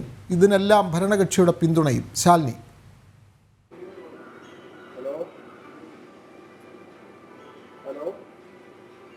വിനോദ് സൂചിപ്പിച്ചതുപോലെ 1 വർഷം മുമ്പ്, അതായത് ഫെബ്രുവരി 18 ആകുമ്പോൾ 1 വർഷം തികയുകയാണ്. വയനാട് പൂക്കോട് വെറ്ററിനറി കോളേജിൽ സിദ്ധാർത്ഥ് എന്ന് പറയുന്ന ചെറിയൊരു പയ്യൻ, അല്ലെങ്കിൽ തലസ്ഥാനത്തുള്ള നെടുമങ്ങാട് സ്വദേശിയായ സിദ്ധാർത്ഥൻ ഇത്തരത്തിൽ റാഗിങ്ങിനിരയായി പിന്നീട് മരണത്തിന് കീഴടങ്ങിയത്. അന്ന് ആ മരണം സംഭവിച്ചപ്പോൾ സർക്കാർ സംവിധാനങ്ങൾ, ഒപ്പം തന്നെ വിവിധ മന്ത്രിമാർ അടക്കമുള്ളവർ പറഞ്ഞത് ഇനി ഒരു സിദ്ധാർത്ഥ് കേരളത്തിൽ ആവർത്തിക്കില്ല. റാഗിംഗ് നിരോധന കേന്ദ്രങ്ങളായി സംസ്ഥാനത്തെ സ്കൂളുകളും സർവകലാശാല ഒക്കെ മാറും. വിദ്യാർത്ഥികൾക്ക് സുരക്ഷിതമായ വിദ്യാഭ്യാസം പൂർത്തിയാക്കി മടങ്ങാനുള്ള സൗകര്യങ്ങൾ സർക്കാർ ഒരുക്കുമെന്നൊക്കെയായിരുന്നു. പക്ഷേ ഇന്നിപ്പോൾ 1 വർഷം പിന്നിടുമ്പോഴും സമാനമായി തന്നെ സംഭവങ്ങൾ വർദ്ധിക്കുന്നുണ്ട് എന്നുള്ളതാണ് ഏറ്റവും ശ്രദ്ധേയമായിട്ടുള്ള കാര്യം. ഇത്തരത്തിൽ റാഗിങ്ങുകൾ ഉണ്ടാകുമ്പോൾ അത് പുറത്തേക്ക് വാർത്തകളായി വരുമ്പോൾ വലിയ രീതിയിലുള്ള ചർച്ചകൾ ചെയ്യപ്പെടുകയല്ലാതെ മറ്റൊരു രീതിയിലുള്ള നടപടിയും സർക്കാർ സംവിധാനങ്ങൾ സ്വീകരിക്കുന്നില്ല എന്നുള്ളതിന്റെ ഉദാഹരണങ്ങളാണ് കഴിഞ്ഞ 3 ദിവസത്തിനിടയിൽ സംസ്ഥാനത്തെ വിവിധ ജില്ലകളിൽ നടന്നിട്ടുള്ള സംഭവങ്ങൾ. അതിൽ ഏറ്റവും എടുത്തു പറയേണ്ടത് കോട്ടയം ജില്ലയിൽ നടന്ന നഴ്സിംഗ് കോളേജിലെ അതിക്രൂരമായ പീഡനമാണ്. അത് ഒരു കോട്ടയം മോഡൽ പീഡനം പുറത്തു വന്ന വാർത്തകളിൽ ചർച്ചയാകുന്ന സാഹചര്യത്തിൽ തന്നെയാണ് തൊട്ടു പിന്നാലെ തന്നെ കണ്ണൂരിലെ കൊളവല്ലൂർ PRM സ്കൂളിലെ വിദ്യാർത്ഥി, +1 വിദ്യാർത്ഥികൾ തമ്മിലുള്ള റാഗിംഗ് വാർത്തകൾ പുറത്തേക്ക് വന്നത്. ഇതിലും ഇടതുപക്ഷ അനുകൂല വിദ്യാർത്ഥി സംഘടനാ പ്രതിനിധികൾ അടക്കമുള്ളവർ പ്രതിയാകുന്ന സാഹചര്യം. തൊട്ടു പിന്നാലെയാണ് തിരുവനന്തപുരം പാറശാലയിൽ ലോ കോളേജിലും സമാനമായ രീതിയിൽ സംഭവങ്ങൾ ഉണ്ടാകുന്നത്. അവരുടെ ആദിറാം എന്ന് പറയുന്ന ഒരു ചെറിയ വിദ്യാർത്ഥിയെ ഇത്തരത്തിൽ അതിക്രൂരമായ രീതിയിൽ മർദ്ദിക്കുകയായിരുന്നു. എന്നാലും ഇത്രയധികം സംഭവങ്ങൾ സർക്കാരിന്റെ മുൻപിലേക്ക് എത്തുമ്പോഴും കാര്യമായ രീതിയിലുള്ള നടപടികൾ സ്വീകരിക്കാനോ അല്ലെങ്കിൽ ആ പ്രശ്നങ്ങൾ ഒതുക്കി തീർക്കാനോ റാഗിംഗ് ഇല്ലാതെ വിദ്യാർത്ഥികൾക്ക് സമാധാന അന്തരീക്ഷം സ്കൂളുകളിലും കലാലയങ്ങളിലും ഒരുക്കാനോ സർക്കാർ തയ്യാറാകുന്നില്ല എന്നുള്ളതാണ് ഏറ്റവും ശ്രദ്ധേയമായിട്ടുള്ള കാര്യം. ഈ വിഷയങ്ങളിലടക്കം ഇന്നലെ SFIയുടെ സംസ്ഥാന സെക്രട്ടറി അടക്കമുള്ളവർ പ്രതികരിച്ചത് SFIക്ക് ഒരു രീതിയിലുമുള്ള പങ്ക് ഈ സംഭവങ്ങളിൽ ഒന്നുമില്ല എന്നുള്ളതാണ്. പക്ഷേ സിദ്ധാർത്ഥന്റെ മരണം അടക്കം, സിദ്ധാർത്ഥന്റെ കൊലപാതകത്തിന് പിന്നിലും ഇടതുപക്ഷ അനുകൂല സംഘടനയായ SFIയുടെ പ്രതിനിധികൾ ഉണ്ടായിരുന്നു. അതിന് ശേഷം നടന്നിട്ടുള്ള എല്ലാ റാഗിംഗ് കേസുകളിലും SFIയുടെ പ്രതിനിധികൾ ഉണ്ട് എന്നുള്ളതാണ് ഏറ്റവും ശ്രദ്ധേയമായിട്ടുള്ള കാര്യം. സർക്കാർ സംവിധാനങ്ങൾ ഉണർന്നു പ്രവർത്തിക്കുന്നില്ല എന്നുള്ള ആക്ഷേപം ഈ ഘട്ടത്തിലും ഉയരുകയാണ്. വലിയ രീതിയിലുള്ള പ്രതിഷേധം ഇതിനെതിരെ ഉയരുമ്പോഴും ചർച്ചകളിൽ മാത്രം ഒതുങ്ങുന്നു എന്നുള്ളതാണ്. ഒരു നിയമനിർമ്മാണം കൊണ്ടുവരാനോ അല്ലെങ്കിൽ കുറ്റക്കാർക്കെതിരെ കൃത്യമായ നടപടി സ്വീകരിക്കാനോ സർക്കാർ തയ്യാറാകുന്നില്ല, അല്ലെങ്കിൽ പോലീസ് തയ്യാറാകുന്നില്ല എന്നുള്ളതാണ് ഏറ്റവും ശ്രദ്ധേയമായിട്ടുള്ള കാര്യം. ആദ്യഘട്ടങ്ങളിൽ വലിയ രീതിയിലുള്ള ചർച്ചകൾ ഉണ്ടാകുന്നുണ്ട് എങ്കിൽ പോലും ഈ പ്രതികളായി വരുന്ന ഇടതുപക്ഷ അനുകൂല സംഘടനാ പ്രതിനിധികളെ അടക്കം പിന്നീട് സംരക്ഷിക്കുന്ന ഒരു സാഹചര്യം തന്നെയാണ് നമ്മൾ പല കേസുകളിലും കണ്ടിട്ടുള്ളത്. ഇവിടെ സിദ്ധാർത്ഥന്റെ കേസിലും നമ്മൾ കണ്ടതാണ്. ആദ്യഘട്ടങ്ങളിൽ പോലീസ് പ്രതിസ്ഥാനത്ത് നിന്നവരെല്ലാം അറസ്റ്റ് ചെയ്യുന്നു. പിന്നീട് ആ കേസ് ഒതുക്കി തീർക്കാൻ, അവർക്ക് ജാമ്യം നൽകാൻ ആ കോളേജിലെ തന്നെ അധ്യാപകരടക്കമുള്ളവർ പിരിവിട്ട് പണം പിരിക്കുന്ന സാഹചര്യം വരെ ഉണ്ടായി. എന്തായാലും വലിയ രീതിയിലുള്ള ഒരു ഗുരുതരമായിട്ടുള്ള സാഹചര്യത്തിലേക്ക് സംസ്ഥാനം കടക്കുകയാണ്. ആഭ്യന്തര വകുപ്പ് പരാജയം എന്നുള്ള ആക്ഷേപം ഈ ഘട്ടത്തിൽ ഉയരുന്നുണ്ട്.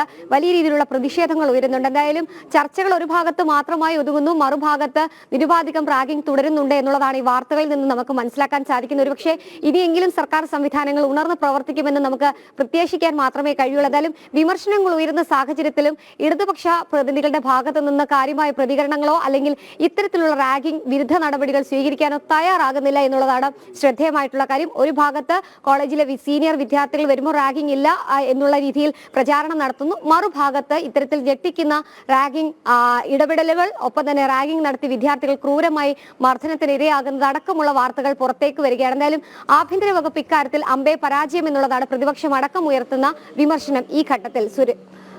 വിനോദ്, വലിയ വിമർശനം തന്നെ നേരിടുകയാണ്. കാരണം കൃത്യമായ അന്വേഷണം നടക്കുന്നില്ല. ഈ പ്രതിസ്ഥാനത്തുള്ളവരെ രക്ഷിക്കാനുള്ള ശ്രമങ്ങൾ എല്ലാ ഘട്ടത്തിലും നടക്കുന്നു. അത് പൂക്കോട് മുതൽ ഇങ്ങ് കോട്ടയം വരെ. അതെ, അത് മാത്രമല്ല ഇപ്പോൾ സ്കൂൾ തലത്തിലാണ്.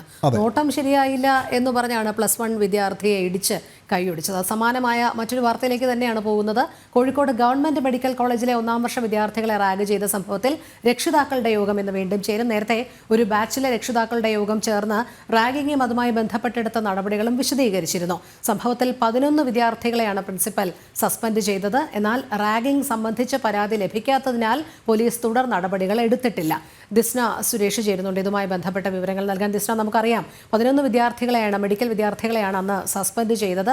ഇന്ന് മറ്റൊരു യോഗം കൂടി ചേരുന്നുണ്ട് രക്ഷിതാക്കളുടേത്.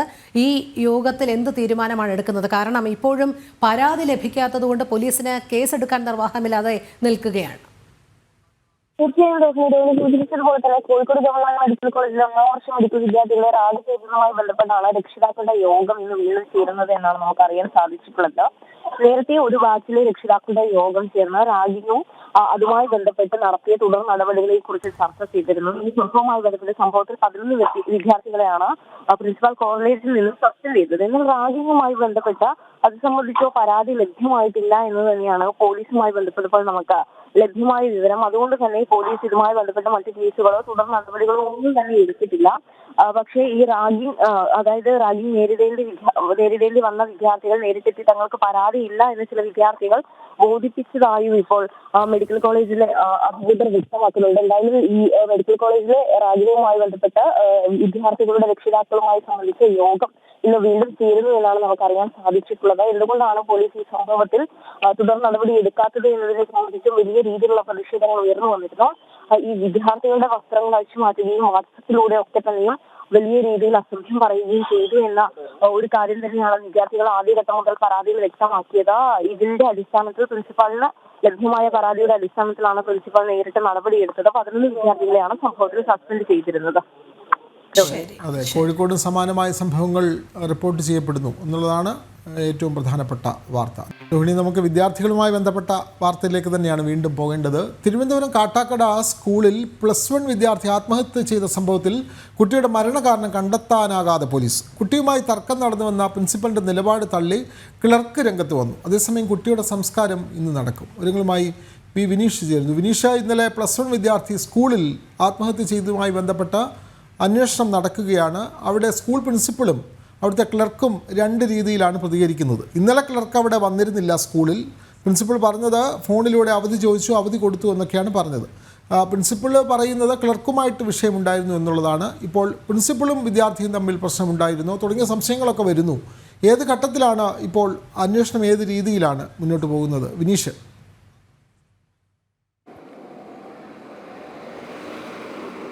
വിനോദ്, ഈ കുട്ടിയുടെ മരണവുമായി ബന്ധപ്പെട്ടുള്ള ദുരൂഹത തുടരുന്ന ഒരു സാഹചര്യം തന്നെയാണ് ഇപ്പോൾ നിലനിൽക്കുന്നത്. കാരണം ആദ്യഘട്ടം മുതൽ പറഞ്ഞിരുന്നത് ക്ലർക്കുമായുള്ള വാക്കുതർക്കത്തിനൊടുവിലാണ് കുട്ടി ഇത്തരത്തിൽ മനംനൊന്താണ് ആത്മഹത്യ ചെയ്തത് എന്നൊരു ആക്ഷേപമായിരുന്നു പല ഘട്ടങ്ങളിലായി ബന്ധുക്കളും സുഹൃത്തുക്കളും കുട്ടിയുടെ സഹപാഠികൾ അടക്കമുള്ളവർ പല ഘട്ടങ്ങളിലായി ഉയർത്തിയത്.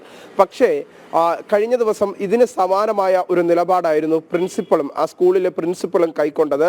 പ്രിൻസിപ്പൽ പറഞ്ഞത് കുട്ടി സ്കൂളിലെ സ്റ്റാഫ് റൂമിലെത്തി ആ സ്റ്റാഫ് റൂമിനുള്ളിലിരിക്കുന്ന സീൽ എടുക്കുന്നതുമായി ബന്ധപ്പെട്ട ക്ലർക്കുമായി ബന്ധപ്പെട്ട ഒരു തർക്കമുണ്ടായി. ആ തർക്കത്തെ തുടർന്നാണ് അത് വലിയ വാക്കുതർക്കത്തിലേക്ക് കാര്യങ്ങൾ കടന്നു എന്ന് സംബന്ധിച്ചുള്ളൊരു നിലപാടായിരുന്നു കഴിഞ്ഞ ദിവസം രാവിലെ പ്രിൻസിപ്പൽ നൽകിയത്. പക്ഷേ അതിനെയെല്ലാം തള്ളിക്കൊണ്ടാണ് ക്ലർക്ക് ഇപ്പോൾ രംഗത്തെത്തിയിരിക്കുന്നത്.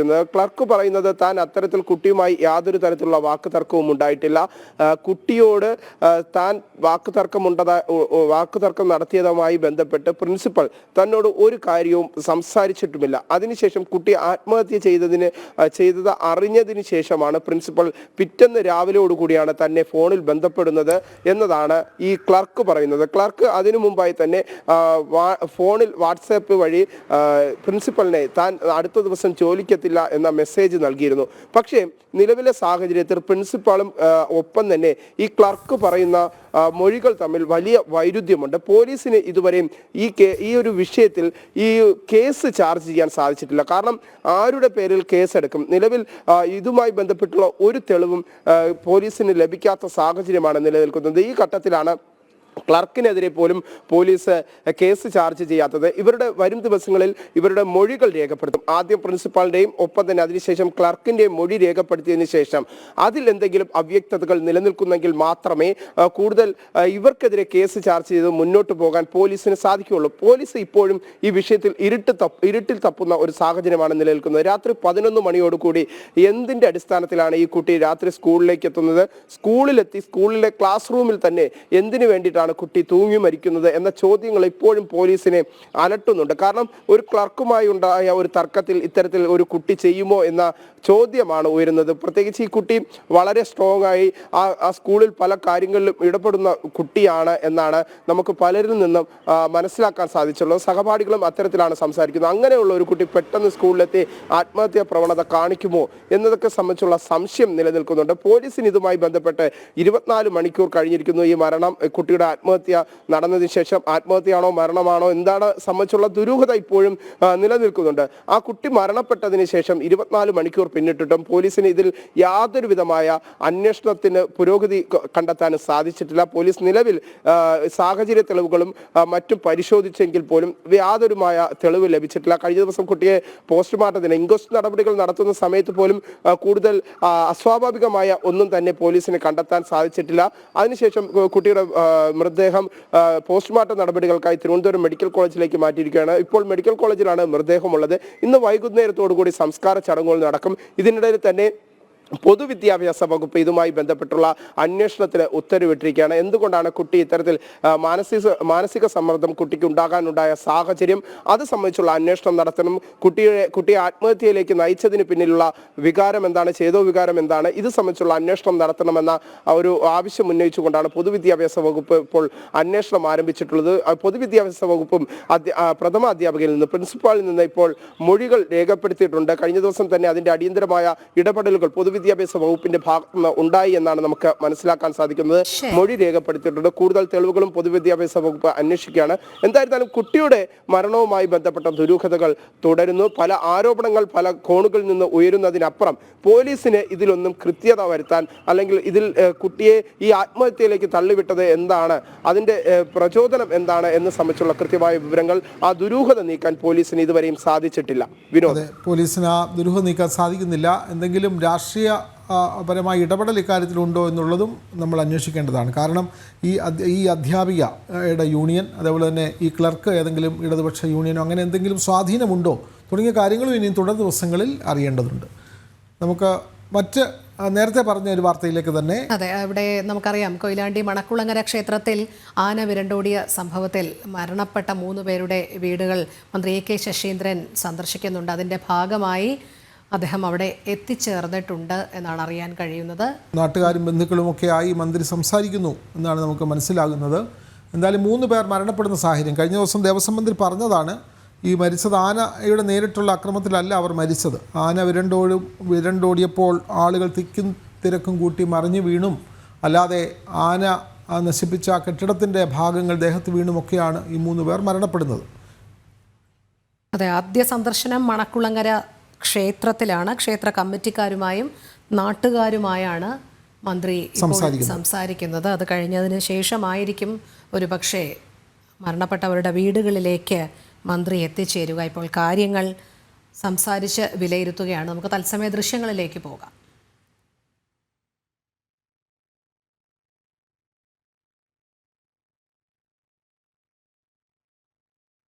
ക്ഷേത്ര chairman, ward councillor, Koyilandy chairperson, 28 ward councillor Prabha എന്നിവരുമായിട്ടാണ് ഇപ്പോൾ മന്ത്രി കൂടിക്കാഴ്ച നടത്തുന്നത്. അദ്ദേഹം മരണപ്പെട്ടവരുടെ വീടുകൾ സന്ദർശിക്കുന്നതിന് തൊട്ട് മുൻപായി മണക്കുളങ്ങര ക്ഷേത്ര പരിസരത്ത് എത്തിച്ചേർന്നിരിക്കുകയാണ്.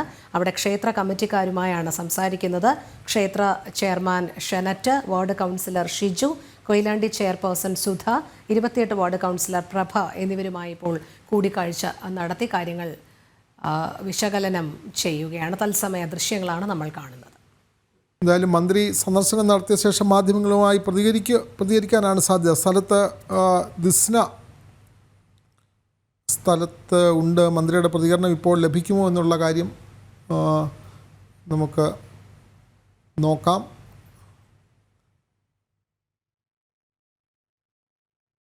ദിസ്ന സുരേഷ്,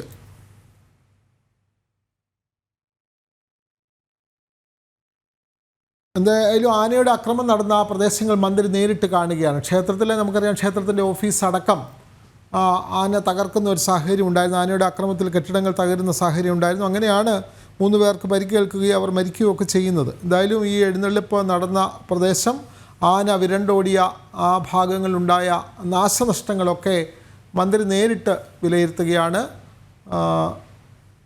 അവിടുത്തെ വാർഡ് കൗൺസിലറും ക്ഷേത്ര ഭാരവാഹികളുമൊക്കെ മന്ത്രിക്കൊപ്പം ക്ഷേത്രത്തിലെത്തിയിട്ടുണ്ട്.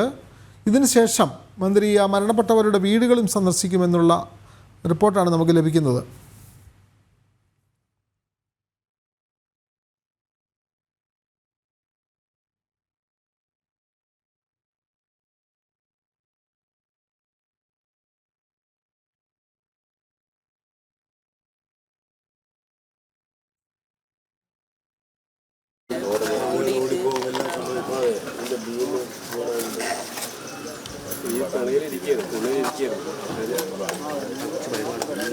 കൊയിലാണ്ടി മണക്കുളങ്ങര ക്ഷേത്രത്തിലാണ് ആനയിടഞ്ഞ് 3 പേർ മരിക്കാനിടയുണ്ടായ സാഹചര്യം. ആ ക്ഷേത്രത്തിലാണ് മന്ത്രി ഇപ്പോൾ സന്ദർശനം നടത്തുന്നത്. ക്ഷേത്ര കമ്മിറ്റി ഭാരവാഹികളുണ്ട്, സ്ഥലത്തെ വാർഡ് മെമ്പർമാരുണ്ട്. അവരുമായിട്ടൊക്കെ കൂടിക്കാഴ്ച നടത്തി മന്ത്രി ആ ക്ഷേത്ര പരിസരം സന്ദർശിക്കുന്ന ദൃശ്യങ്ങളാണ് നമ്മളിപ്പോൾ കണ്ടത്. അതിനുശേഷമായിരിക്കും മരണപ്പെട്ടവരുടെ വീടുകൾ സന്ദർശിക്കുക. ഒരു പക്ഷേ അതിനിടയിൽ മാധ്യമപ്രവർത്തകരോട് പ്രതികരിക്കാനുള്ള സാഹചര്യവും കാണുന്നുണ്ട്. മറ്റൊരു വാർത്തയിലേക്ക് പോവുകയാണ്. UCCയിൽ വിവാദ പ്രസ്താവനയുമായി കോൺഗ്രസ് MP ഇമ്രാൻ മസൂദ്. UCC നടപ്പാക്കിയാലും ഇന്ത്യയിലെ മുസ്ലിങ്ങൾ അത് അംഗീകരിക്കേണ്ടതില്ലെന്ന് മസൂദ്. ശരിയത്ത് നിയമമാണ് മുസ്ലിങ്ങൾ പിന്തുടരേണ്ടതെന്നും കോൺഗ്രസ് MP. കൂടുതൽ വിവരങ്ങളുമായി ഗൗതം അനന്തനാരായണൻ ചേരുന്നു. ഗൗതം, വിശദാംശങ്ങൾ.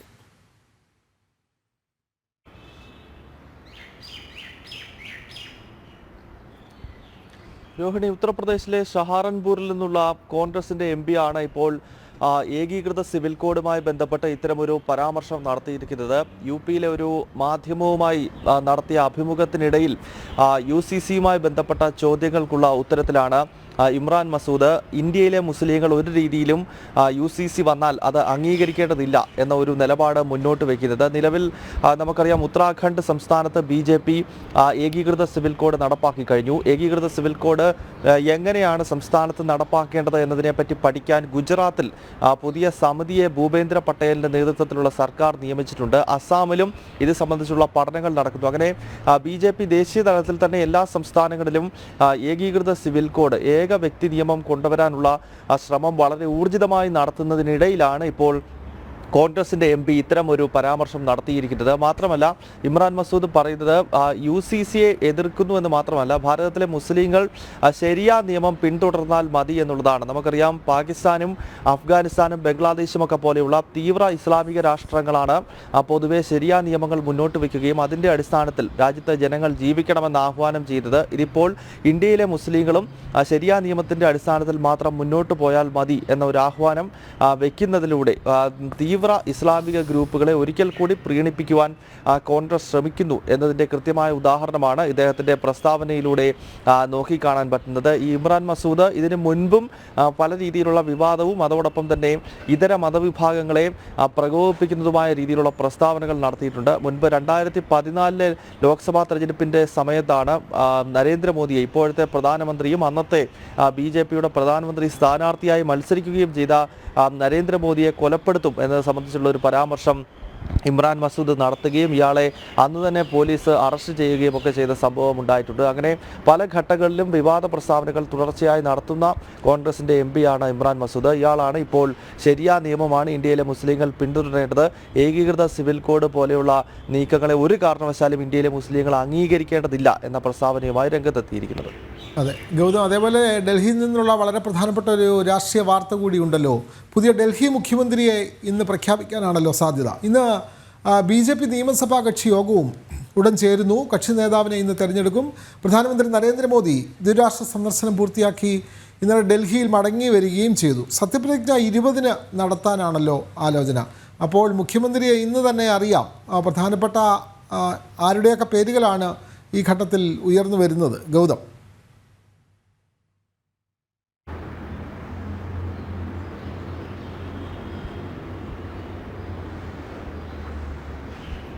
വിനോദ്, BJP നിയമസഭാ കക്ഷി യോഗം ഇന്ന് ചേരുമെന്ന പ്രഖ്യാപനം നടത്തിയിട്ടില്ല. ഉടൻ നടത്തും എന്നാണ് BJP നേതൃത്വം വ്യക്തമാക്കിയിരിക്കുന്നത്. അതായത് പ്രധാനമന്ത്രി നരേന്ദ്രമോദി ദ്വിരാഷ്ട്ര സന്ദർശനത്തിനായി 11-നാണ് ഡൽഹിയിൽ നിന്നും തിരിച്ചത്. ആദ്യം ഫ്രാൻസിലും അതിനുശേഷം അദ്ദേഹം ഐതിഹാസികമായ അമേരിക്കൻ പര്യടനവും പൂർത്തീകരിച്ച് ഇപ്പോൾ തിരിച്ച് ഡൽഹി ലക്ഷ്യമിട്ടുള്ള യാത്രയിലാണ്. അദ്ദേഹം വിമാനത്തിലാണ് ഇപ്പോൾ ഉള്ളത്.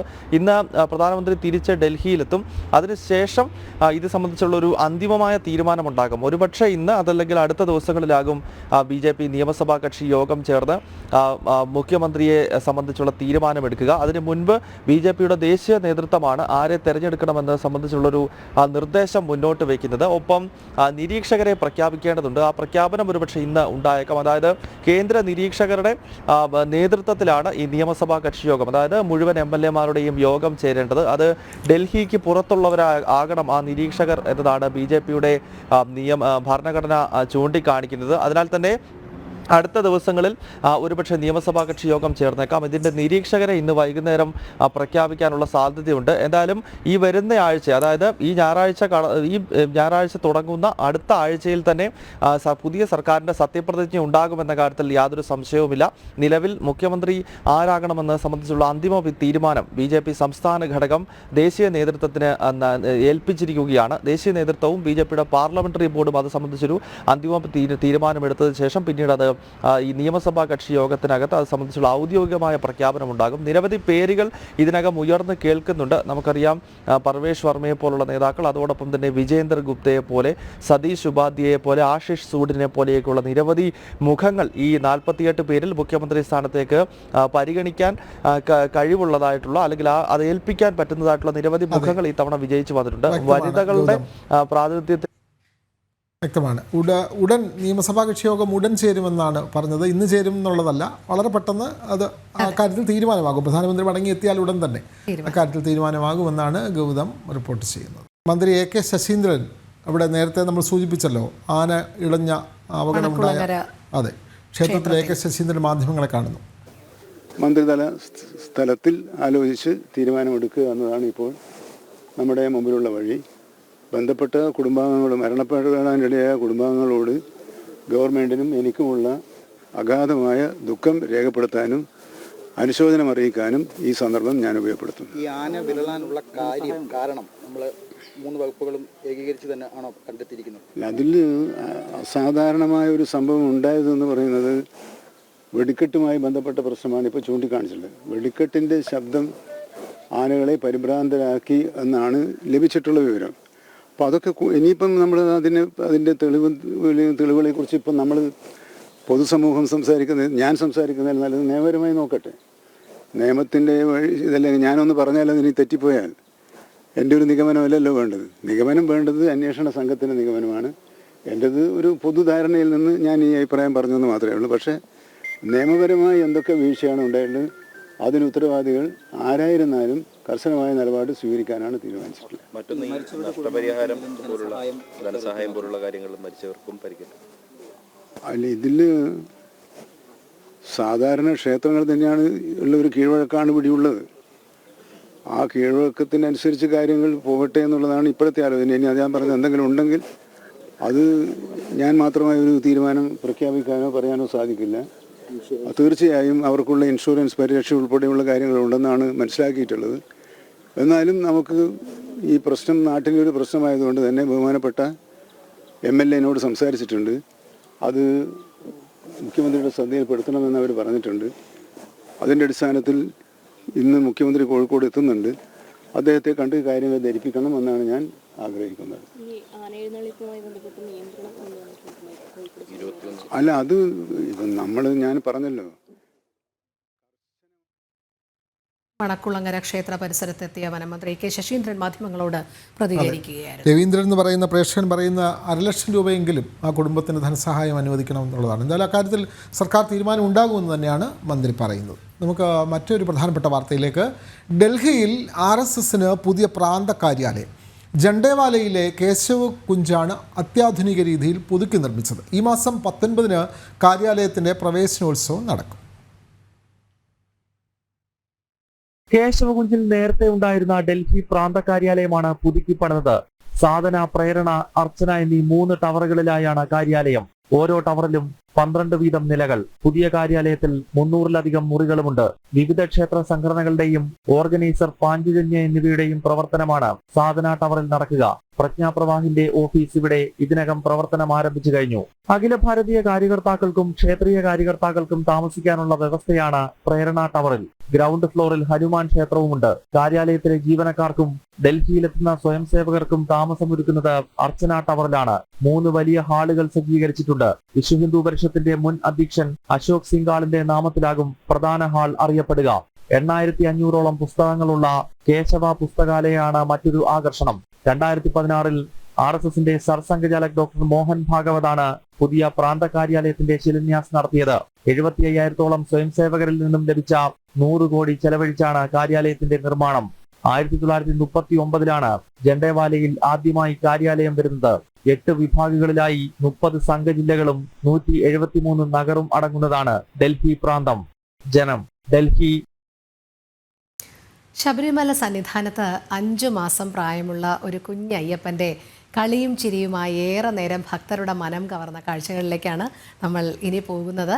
മലപ്പുറം എടക്കര സ്വദേശികളായ രതീഷ് ബെറ്റി ദമ്പതികളുടെ മകൻ രുദ്രേവ് ചോറൂണ് ചടങ്ങിനാണ് സന്നിധാനത്തെത്തിയത്. സോപാനത്തിന് സമീപത്ത് നിന്ന് ക്യാമറമാൻ അജയൻ നായർ പകർത്തിയ ആ ദൃശ്യങ്ങൾ നമുക്കൊന്ന് കാണാം.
സന്നിധാനത്തു നിന്നും സന്തോഷം പകരുന്ന കാഴ്ചകളാണ് അജയൻ നായർ പങ്കുവച്ചത്. തൃശൂർ പേരാമംഗലം ശ്രീദുർഗവിലാസം സ്കൂളിൻ്റെ ആഭിമുഖ്യത്തിൽ നടത്തുന്ന വോളിബോൾ അക്കാദമിയിലൂടെ മികച്ച വോളിബോൾ താരങ്ങളാകാം. 6 മുതൽ +1 വരെയുള്ള ക്ലാസ്സുകളിലേക്കുള്ള ആൺകുട്ടികളെ തിരഞ്ഞെടുക്കുന്നതിന് സെലക്ഷൻ ട്രയൽസ് നടത്തുന്നു. തിരഞ്ഞെടുക്കപ്പെടുന്ന കുട്ടികൾക്ക് സ്കൂൾ പഠനത്തോടൊപ്പം മികച്ച പരിശീലനവും നൽകും. വിവരങ്ങൾക്ക് 8008625460 എന്ന നമ്പറിലും 7356650016 എന്ന ഫോൺ നമ്പറിലും കൂടുതൽ വിവരങ്ങൾ ലഭിക്കും. പരിമിതികളെ നൃത്തം കൊണ്ട് തോൽപ്പിച്ച 2 മക്കൾ. അവർക്ക് കൂട്ടായി ചിലങ്കയണിഞ്ഞ് ഒരു അമ്മയും. കോഴിക്കോട് ചാത്തമംഗലം സ്വദേശി മോളിയും 2 പെൺമക്കളുമാണ് സ്നേഹത്തിന്റെ ചിലങ്കയാൽ പ്രതീക്ഷയുടെ ലോകം തീർക്കുന്നത്.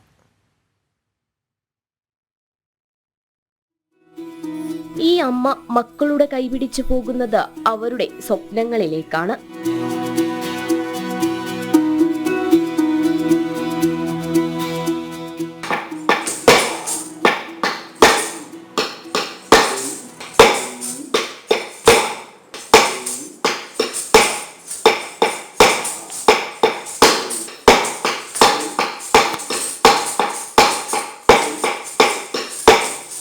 ഡൗൺ സിൻഡ്രോം ബാധിച്ച കുട്ടികൾ 4 വയസ്സ് മുതൽ നൃത്തത്തെ കൂട്ടുപിടിച്ചിരുന്നു.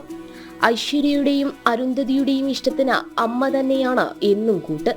വേദിയിൽ ചിലങ്ക കെട്ടണമെങ്കിൽ അമ്മയും കൂടെ വേണമെന്ന് മൂത്ത മകൾ ഐശ്വര്യ വാശി പിടിച്ചപ്പോഴാണ് അമ്മയും സ്നേഹത്തോടെ കൂടെ കൂടിയത്. മെഡിക്കൽ കോളേജിൽ തിയേറ്റർ അസിസ്റ്റന്റായി ജോലി ചെയ്യുന്ന മോളിക്ക് മക്കൾ തന്നെയാണ് ലോകം. ഇങ്ങനത്തെ കുട്ടികളെ സാധാരണ ഒരു അകത്ത് അടച്ചിടുകയൊക്കെയാണ് ചെയ്യൽ. പൊതുസമൂഹത്തിലേക്ക് ഇറക്കാൻ പലരും മടി കാണിക്കാറുണ്ട്. കാരണം അവരെ പേരൻസിന് ഒരിക്കലും കുറ്റം പറയാൻ പറ്റില്ല. ഞങ്ങൾക്ക് ഒരുപാട് ദുരനുഭവങ്ങൾ ഈ സമൂഹത്തിൽ നിന്ന് ഉണ്ടാവാറുണ്ട്. ഞാനതിനെയൊക്കെ തരണം ചെയ്ത് കുട്ടികളെ പുറം ലോകത്തേക്ക് ഇറക്കി. സ്റ്റേജിൽ കളിക്കാത്തത് അരുന്ധതി സ്റ്റേജിൽ ഒറ്റയ്ക്ക് കളിക്കും, ഗ്രൂപ്പിലും കളിക്കും. ഐശ്വര്യ ഒറ്റയ്ക്ക് കളിക്കൂല. അപ്പോൾ ഐശ്വര്യനെ ഒന്ന് സ്റ്റേജിൽ കയറ്റണമല്ലോ. അവൾ ഗ്രൂപ്പിൽ കളിക്കും. ഗ്രൂപ്പ് കളിക്കണമെങ്കിൽ എപ്പോഴും ആളുണ്ടാവില്ലല്ലോ കളിക്കാൻ. അപ്പോൾ അവളെ ഒന്ന് സ്റ്റേജിൽ കയറ്റാൻ വേണ്ടിയിട്ടാണ് ഞാനും കൂടി ഒന്ന് ഒരുങ്ങി പുറപ്പെട്ടത്. അമ്മയാണ് ലോകമെന്നാണ് മക്കൾക്കും പറയാനുള്ളത്. നൃത്തത്തെയും ഇവർക്ക് ഏറെ ഇഷ്ടം. അമ്മയും ചേച്ചിയും ഞാനും ഒന്നിച്ച് ഇവിടെ കളിക്കാനാണ് എനിക്ക് വലിയ ഇഷ്ടം. മാസം ഉണ്ടായത് എനിക്ക് തൈ കിട്ടും, എനിക്ക് സുഖമായി കളിക്കാറ്.